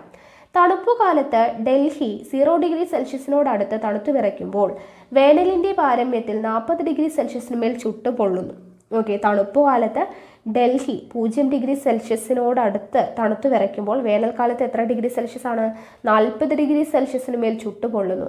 കാശ്മീരിലെ കാർഗിൽ, ദ്രാസ എന്നിവിടങ്ങളിൽ ശൈത്യകാലത്ത് താപനില 40 ഡിഗ്രി സെൽഷ്യസ് വരെ താഴാറുണ്ട്. കാർഗിലും ദ്രാസും അവിടങ്ങളിൽ ശൈത്യകാലത്ത് താപനില 40 ഡിഗ്രി സെൽഷ്യസ് വരെ താഴാറുണ്ട്. ഈ വൈവിധ്യങ്ങൾ നിലനിൽക്കുമ്പോഴും ഇന്ത്യയുടെ കാലാവസ്ഥ ഉഷ്ണമേഖലാ മൺസൂൺ കാലാവസ്ഥ എന്നാണ് പൊതുവെ അറിയപ്പെടുന്നത്. അപ്പോൾ ഇത്രയും വൈവിധ്യം ഉണ്ടെങ്കിൽ കൂടി ഇന്ത്യയുടെ കാലാവസ്ഥ എങ്ങനെയാണ് അറിയപ്പെടുന്നത്? ഉഷ്ണമേഖലാ മൺസൂൺ കാലാവസ്ഥ എന്നാണ് അറിയപ്പെടുന്നത്. ഇന്ത്യയിൽ പൊതുവെ 3 വ്യത്യസ്ത കാലങ്ങളുണ്ട്. ഏതൊക്കെയാണ്? ഉഷ്ണകാലം, ശൈത്യകാലം, മഴക്കാലം. Summer season, winter season, rainy season. ഇങ്ങനെ 3 കാലമാണ് ഉള്ളത്. കാലാവസ്ഥ 3 കാലാവസ്ഥയാണുള്ളത്. അപ്പോൾ അതിൽ ആദ്യം ഉഷ്ണകാലത്തെക്കുറിച്ച് നോക്കാം. ഉഷ്ണകാലം നമുക്ക് എല്ലാവർക്കും അറിയാം, മാർച്ച് മുതൽ മെയ് വരെയാണ് ഇന്ത്യയിൽ ഉഷ്ണകാലം അനുഭവപ്പെടുന്നത് അല്ലേ? മാർച്ച് മുതൽ മെയ് വരെയാണ് ഉഷ്ണകാലം. ഈ കാലയളവിൽ ഉത്തരേന്ത്യയിൽ അത്യുഷ്ണം അനുഭവപ്പെടുന്നു. ദക്ഷിണേന്ത്യയുടെ തീരപ്രദേശങ്ങളിൽ സമുദ്ര സാമീപ്യമുള്ളതിനാൽ ഉഷ്ണം കഠിനമാകാറില്ല. ഓക്കെ, ദക്ഷിണേന്ത്യയുടെ തീരപ്രദേശങ്ങളിൽ സമുദ്ര സാമീപ്യമുള്ളതിനാൽ ഉഷ്ണം കഠിനമാകാറില്ല. ഈ കാലയളവിൽ ഇന്ത്യയിൽ പൊതുവെ വരൾച്ച അനുഭവപ്പെടുന്നു. ചിലയിടങ്ങളിൽ ഒറ്റപ്പെട്ട വേനൽ മഴ ലഭിക്കാറുണ്ട്. അപ്പോൾ വരൾച്ച അനുഭവപ്പെടുന്നു എന്ന് പറഞ്ഞു അല്ലേ? അപ്പോൾ എന്താണ് ഈ വരൾച്ച എന്ന് പറയുന്ന പ്രകൃതി ദുരന്തം എന്ന് കൊടുത്തിട്ടുണ്ട്. കുറഞ്ഞ മഴയോ ജലത്തിൻ്റെ അമിത ചൂഷണമോ കാരണം കടുത്ത ജലദൗർലഭ്യം അനുഭവപ്പെടുന്ന സാഹചര്യമാണ് എന്ത്? വരൾച്ച. നമുക്കറിയാം അല്ലേ, കുറഞ്ഞ മഴ ലഭിക്കുക അല്ലെങ്കിൽ ജലത്തിൻ്റെ അമിതമായിട്ടുള്ള ചൂഷണമോ കാരണം കടുത്ത ജലദൗർലഭ്യം അനുഭവപ്പെടുന്ന സാഹചര്യമാണ് വരൾച്ച. ഇന്ത്യയിൽ ഏകദേശം 1/3 പ്രദേശങ്ങളും വരൾച്ച ബാധിതമാണെന്ന് കണ്ടെത്തിയിട്ടുണ്ട്. വിളനാശം, ശുദ്ധജല ദൗർലഭ്യം തുടങ്ങി ദുരവസ്ഥകൾക്ക് കാരണമാകുന്ന ഈ പ്രകൃതി ദുരന്തത്തിൻ്റെ തീവ്രത കുറയ്ക്കാൻ എന്തൊക്കെയാണ് നമുക്ക് ചെയ്യാനാവുക എന്നുള്ള കാര്യങ്ങൾ കൊടുത്തിട്ടുണ്ട്. ജലസമൃദ്ധമായ നദികളെ വരണ്ട പ്രദേശങ്ങളിലെ നദികളുമായിട്ട് ബന്ധിപ്പിക്കാം. വരൾച്ചയെ അതിജീവിക്കുന്ന വിളകൾ കൃഷി ചെയ്യാം. മഴവെള്ള കൊയ്ത്ത് നടപ്പിലാക്കാം. ഓക്കെ, മഴവെള്ളം സംഭരിക്കാം എന്നുള്ള കാര്യങ്ങളാണ്. ഓക്കെ, അപ്പോൾ വരൾച്ച ഇല്ലാതാക്കാൻ എന്തൊക്കെ കാര്യങ്ങൾ ചെയ്യാമെന്നുള്ളത്. അപ്പോൾ ഉഷ്ണകാലം അത്രയാണ് പറയുന്നത്. മാർച്ച് മുതൽ മെയ് വരെയുള്ള കാലഘട്ടമാണ് ഉഷ്ണകാലം എന്നുള്ളത് ജസ്റ്റ് മനസ്സിലാക്കി വെക്കാം. അടുത്ത ശൈത്യകാലം. ശൈത്യകാലം എന്ന് പറയുന്നത് എവിടെ മുതൽ എവിടെ വരെയാണ്? ഡിസംബർ മുതൽ ഫെബ്രുവരി വരെ. ഈ മാസങ്ങൾ തന്നെ പരീക്ഷയ്ക്ക് ചോദിക്കാറുണ്ട് കേട്ടോ. അപ്പോൾ അത് പഠിച്ചു വെക്കണം. ശൈത്യകാലം എന്ന് പറയുന്നത് ഡിസംബർ മുതൽ ഫെബ്രുവരി വരെയാണ് എന്താ ശൈത്യകാലം അനുഭവപ്പെടുന്നത്. അപ്പോൾ ഉത്തരേന്ത്യയിൽ അതിശൈത്യം അനുഭവപ്പെടുന്ന ഈ കാലത്ത് ഹിമാലയ പർവ്വതനിരകളിൽ മഞ്ഞുവീഴ്ച ഉണ്ടാകാറുണ്ട്. ഉത്തരേന്ത്യയിൽ അതിശൈത്യം അനുഭവപ്പെടുന്ന ഒരു കാലഘട്ടമാണ് ഡിസംബർ മുതൽ ഫെബ്രുവരി വരെ. പക്ഷേ ആ സമയത്ത് ഹിമാലയ പർവ്വതനിരകളിൽ മഞ്ഞുവീഴ്ച ഉണ്ടാകാറുണ്ട്. പൊതുവെ വരണ്ട അന്തരീക്ഷം നിലനിൽക്കുന്ന ശൈത്യകാലത്ത് പഞ്ചാബിലും പരിസര പ്രദേശങ്ങളിലും എന്ത് കിട്ടാറുണ്ട്? മഴ ഉണ്ടാകാറുണ്ട്. ഇത് ഗോതമ്പ് കൃഷിക്ക് അനുയോജ്യമാണ്. എല്ലായിടത്തും ശൈത്യകാലം ഉണ്ടാകുമ്പോൾ പഞ്ചാബിലും ചില പരിസര പ്രദേശങ്ങളിലും എന്ത് ലഭിക്കും? മഴ ലഭിക്കാറുണ്ട്. അത് അവിടുത്തെ ഗോതമ്പ് കൃഷിക്ക് അനുയോജ്യമാണ്. ഉത്തരേന്ത്യയെ അപേക്ഷിച്ച് ദക്ഷിണേന്ത്യയിൽ ശൈത്യത്തിൻ്റെ കാഠിന്യം എന്താണ്? കുറവാണ്. ഉത്തരേന്ത്യയെ അപേക്ഷിച്ച് ദക്ഷിണേന്ത്യയിൽ ശൈത്യത്തിൻ്റെ കാഠിന്യം വളരെ കുറവാണ്. ഇനി അടുത്തത് മഴക്കാലമാണ്. മഴക്കാലം ഇന്ത്യയിൽ 2 മഴക്കാലങ്ങളാണുള്ളത്. നമ്മൾ ഫസ്റ്റ് തന്നെ പഠിച്ചല്ലോ. ജൂൺ മുതൽ സെപ്റ്റംബർ വരെയാണ് ആദ്യത്തേത്. അപ്പോൾ ഇക്കാലത്ത് ഇന്ത്യൻ മഹാസമുദ്രത്തിൽ നിന്നും ഈർപ്പം വഹിച്ചുകൊണ്ടുവരുന്ന കാറ്റുകളെ പർവ്വതനിരകൾ തടഞ്ഞു നിർത്തുന്നതിനാൽ പടിഞ്ഞാറൻ തീരത്തും വടക്കുകിഴക്കൻ സംസ്ഥാനങ്ങളിലും ഹിമാലയത്തിൻ്റെ അടിവാര മേഖലകളിലും ധാരാളം മഴ ലഭിക്കുന്നു. അപ്പോൾ ഇന്ത്യയിൽ 2 മഴക്കാലങ്ങളാണുള്ളത്. ആദ്യത്തേത് ജൂൺ മുതൽ സെപ്റ്റംബർ വരെയാണ്. അപ്പോൾ ഈ കാലഘട്ടത്തിൽ ഇന്ത്യൻ മഹാസമുദ്രത്തിൽ നിന്നും എന്ത് ചെയ്യുന്നു? ഈർപ്പം വഹിച്ചു കൊണ്ടുവരുന്ന കാറ്റുകളെ പർവ്വതനിരകൾ തടഞ്ഞു നിർത്തുന്നതിനാൽ പടിഞ്ഞാറൻ തീരത്തും വടക്കു കിഴക്കൻ സംസ്ഥാനങ്ങളിലും ഹിമാലയത്തിൻ്റെ അടിവാര മേഖലകളിലും ധാരാളമായി മഴ ലഭിക്കുന്നു. തെക്കു പടിഞ്ഞാറൻ മൺസൂൺ കാലം എന്നറിയപ്പെടുന്ന ഇക്കാലത്താണ് ഇന്ത്യയിൽ ഏറ്റവും കൂടുതൽ മഴ ലഭിക്കുന്നത്. അപ്പോൾ ഏറ്റവും കൂടുതൽ ഇന്ത്യയിൽ മഴ ലഭിക്കുന്നത് തെക്കു പടിഞ്ഞാറൻ മൺസൂൺ കാലമാണ്. അത് എപ്പോൾ മുതൽ എപ്പോൾ വരെയാണ്? ജൂൺ മുതൽ സെപ്റ്റംബർ വരെ ലഭിക്കുന്ന മഴയാണ് തെക്കു പടിഞ്ഞാറൻ മൺസൂൺ കാലം. ചെറിയൊരു ഇടവേളയ്ക്ക് ശേഷം ഒക്ടോബർ നവംബർ മാസങ്ങളിൽ വീണ്ടും മഴയുടെ കാലമാണ്. ഒക്ടോബർ നവംബർ മാസങ്ങളിൽ ലഭിക്കുന്ന മഴയെ പറയുന്ന പേരാണ് വടക്കുകിഴക്കൻ മൺസൂൺ കാലം. വടക്കുകിഴക്കൻ ജൂൺ മുതൽ സെപ്റ്റംബർ വരെ ലഭിക്കുന്നത് തെക്ക് പടിഞ്ഞാറൻ മൺസൂൺ കാലം. ഒക്ടോബർ ടു നവംബർ മാസങ്ങളിൽ ലഭിക്കുന്ന മഴയാണ് വടക്കുകിഴക്കൻ മൺസൂൺ കാലം. ഇക്കാലത്ത് ഏറ്റവും കൂടുതൽ മഴ ലഭിക്കുന്നത് ഇന്ത്യയുടെ കിഴക്കൻ തീരത്താണ്, പ്രത്യേകിച്ച് തമിഴ്നാട്, ആന്ധ്ര തീരങ്ങളിൽ. കേരളത്തിലും ഈ മഴ ലഭിക്കുന്നു. അപ്പോൾ കിഴക്കൻ തീരങ്ങളിലാണ് വടക്കുകിഴക്കൻ മഴ കൂടുതലായിട്ട് ലഭിക്കുന്നത്. അപ്പോൾ മഴയെക്കുറിച്ച് പറയുമ്പോൾ പറയാൻ പറ്റുന്ന പ്രത്യേകിച്ച് ഇമ്പോർട്ടൻ്റ് ആയിട്ടുള്ള ഒരു കാര്യമാണ് വെള്ളപ്പൊക്കം. വെള്ളപ്പൊക്കം ഭീഷണിയാവുമ്പോൾ മഴക്കാലത്ത് രാജ്യത്തിൻ്റെ വിവിധ ഭാഗങ്ങളിൽ സംഭവിക്കുന്ന വെള്ളപ്പൊക്കം കൃഷിയിടങ്ങൾക്കും മനുഷ്യവാസസ്ഥലങ്ങൾക്കും ഭീഷണിയാണ്. മൺസൂൺ കാലത്തെ അതിവർഷം നദീതീരങ്ങൾ കയ്യേറി കെട്ടിടങ്ങൾ നിർമ്മിക്കുന്നത്, വയലുകൾ മണ്ണിട്ട് നികത്തുന്നത് എന്നിവ ഇന്ത്യയിൽ വെള്ളപ്പൊക്കം ഉണ്ടാകുന്നതിന് കാരണങ്ങളാണ്. അപ്പോൾ വെള്ളപ്പൊക്കം ഉണ്ടാകുന്നതിന് കാരണം എന്തൊക്കെയാണ് നോക്കുക. വെള്ളപ്പൊക്കം കൃഷിയിടങ്ങൾ മനുഷ്യവാസസ്ഥലങ്ങൾ എന്നിവയ്ക്ക് ഭീഷണിയാണ്. അതിനുള്ള കാരണമാണ് പറയുന്നത്. മൺസൂൺ കാലത്തെ അതിവർഷം, മൺസൂൺ കാലത്ത് അമിതമായിട്ട് മഴ പെയ്യുന്നത്, നദീതീരങ്ങൾ കയ്യേറി കെട്ടിടങ്ങൾ നിർമ്മിക്കുന്നത്, വയലുകൾ മണ്ണിട്ട് നികത്തുന്നത്, ഇതെല്ലാം വെള്ളപ്പൊക്കത്തിനുള്ള മെയിൻ കാരണങ്ങളാണ്. ജീവനും സ്വത്തിനും കനത്ത നാശം വിതയ്ക്കുന്ന ഈ പ്രകൃതി ദുരന്തത്തെ തടയാനും അപകട തീവ്രത കുറയ്ക്കാനുമായിട്ട് സ്വീകരിച്ച നടപടികൾ എന്തൊക്കെയാണ്? നേരത്തെ വരൾച്ചയെ തടയാനുള്ള നടപടികളില്ലേ, അതുപോലെ വെള്ളപ്പൊക്കം തടയാനായിട്ട് സ്വീകരിച്ച നടപടികളാണ്. 1 ഡാമുകൾ നിർമ്മിക്കുക, 2 വനവൽക്കരണം, 3 നദികളുടെ ഉപരിഘട്ടങ്ങളിൽ വലിയ നിർമ്മാണ പ്രവർത്തനങ്ങൾ നിരുത്സാഹപ്പെടുത്തുക, പ്രളയബാധിത പ്രദേശങ്ങളിൽ നിന്നും ജനങ്ങളെ മാറ്റിപ്പാർപ്പിക്കുക, തീരങ്ങളിൽ അപകട മുന്നറിയിപ്പ് കേന്ദ്രങ്ങൾ സ്ഥാപിക്കുക. ഇത്രയും കാര്യങ്ങളാണ് നമുക്ക് വെള്ളപ്പൊക്കം തടയാനായിട്ട് ചെയ്യാൻ പറ്റുന്ന നടപടിക്രമങ്ങൾ. അപ്പോൾ നമ്മൾ കാലാവസ്ഥയെക്കുറിച്ച് പഠിച്ചു. ഇനി നൈസർഗിക സസ്യജാലങ്ങളും ജന്തു വൈവിധ്യവുമാണ് പഠിക്കുന്നത്. നോക്കുക. പാഠഭാഗത്ത് നൽകിയിട്ടുള്ള കാശ്മീരിലെ ഒരു ഗ്രാമത്തിൻ്റെ വീടിൻ്റെ ചിത്രത്തിലെ പശ്ചാത്തലത്തിൽ കാണുന്ന മരങ്ങളുടെ പ്രത്യേകത ശ്രദ്ധിച്ചില്ലേ? സ്തൂപികാഗ്ര വൃക്ഷങ്ങളാണിവ. സ്തൂപികാഗ്ര വൃക്ഷങ്ങളാണിവ. അതവിടെ ചിത്രം കൊടുത്തിട്ടുണ്ട്. നാട്ടിലെ മരങ്ങളുടെ ആകൃതിയുമായി ചിത്രത്തിൽ കാണുന്ന മരങ്ങളെ താരതമ്യം ചെയ്യുക. നാട്ടിലെ മരങ്ങളിൽ നിന്നും എന്താണ് വ്യത്യാസം? അതായത് ഒരു പ്രദേശത്തെ ഭൂപ്രകൃതി, കാലാവസ്ഥ, മണ്ണിനങ്ങൾ എന്നീ ഭൗതിക സവിശേഷതകൾക്കനുസൃതമായി അവിടെ വളരുന്ന സ്വാഭാവിക സസ്യയിനങ്ങളാണ് നൈസർഗിക സസ്യജാലങ്ങൾ. അപ്പോൾ എന്താണ് നൈസർഗിക സസ്യജാലങ്ങൾ എന്ന് പറഞ്ഞാൽ ഒരു പ്രദേശത്തെ ഭൂപ്രകൃതി, കാലാവസ്ഥ, മണ്ണിനങ്ങൾ എന്നീ ഭൗതിക സവിശേഷതകൾക്കനുസൃതമായി അവിടെ വളരുന്ന സ്വാഭാവിക സസ്യ ഇനങ്ങളാണ് നൈസർഗിക സസ്യജാലങ്ങൾ. കാലാവസ്ഥയ്ക്ക് അനുസൃതമായി ജന്തുജാലങ്ങളിലും വൈവിധ്യങ്ങൾ നിലനിൽക്കുന്നു. ഓക്കെ, കാലാവസ്ഥയ്ക്ക് അനുസൃതമായിട്ട് ജന്തുജാലങ്ങളിലും എന്ത് കാണുന്നുണ്ട്? വൈവിധ്യങ്ങൾ കാണപ്പെടുന്നുണ്ട്.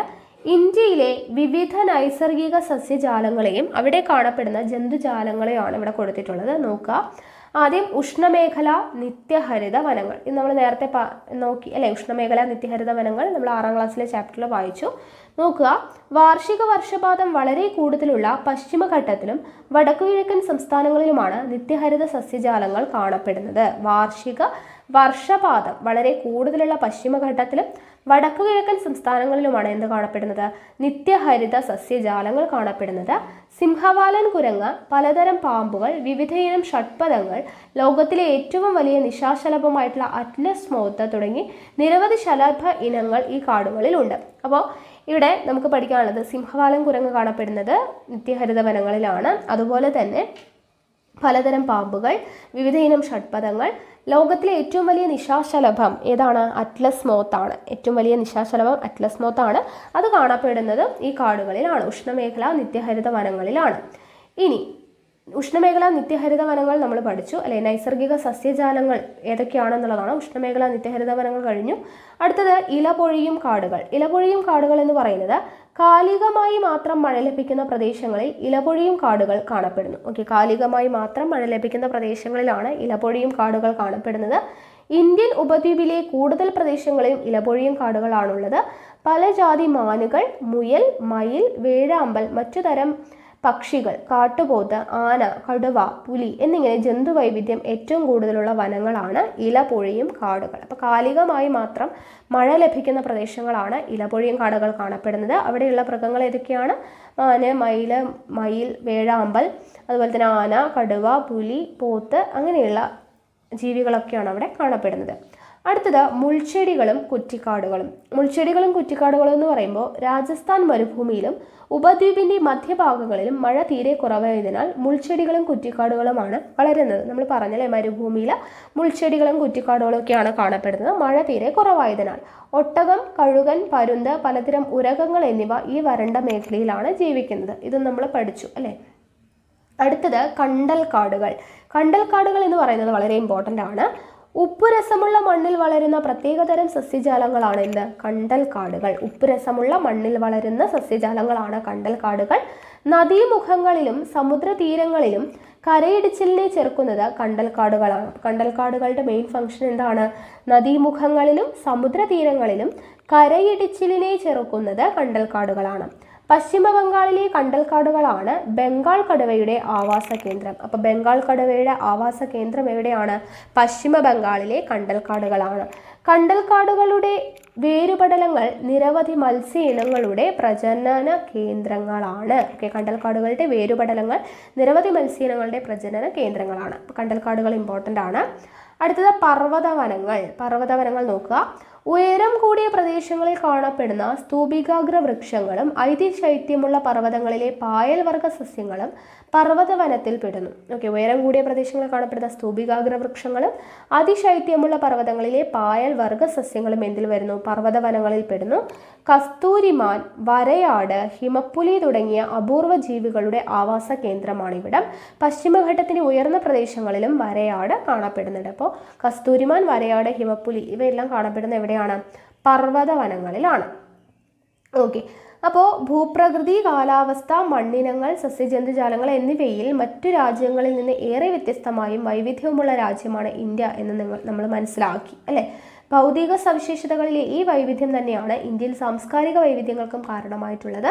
വൈവിധ്യങ്ങൾ ഏറെയാണെങ്കിലും ഇന്ത്യ ഒരൊറ്റ രാജ്യമായി നിലകൊള്ളുന്നു. നമ്മെ ഒരുമിച്ച് ചേർക്കുന്ന വികാരമാണ് നാം എല്ലാം ഭാരതീയരാണ് എന്ന ബോധം. അപ്പോൾ ഇത്രയുമാണ് നമ്മുടെ ഈ ഒരു ചാപ്റ്റർ എന്ന് പറയുന്നത്. അപ്പോൾ 7ാം ക്ലാസ്സിലെ ഇന്ത്യയിലൂടെ എന്ന് പറയുന്ന ഈ ഒരു ചാപ്റ്റർ നമ്മൾ കംപ്ലീറ്റ് ആക്കിയിട്ടുണ്ട്.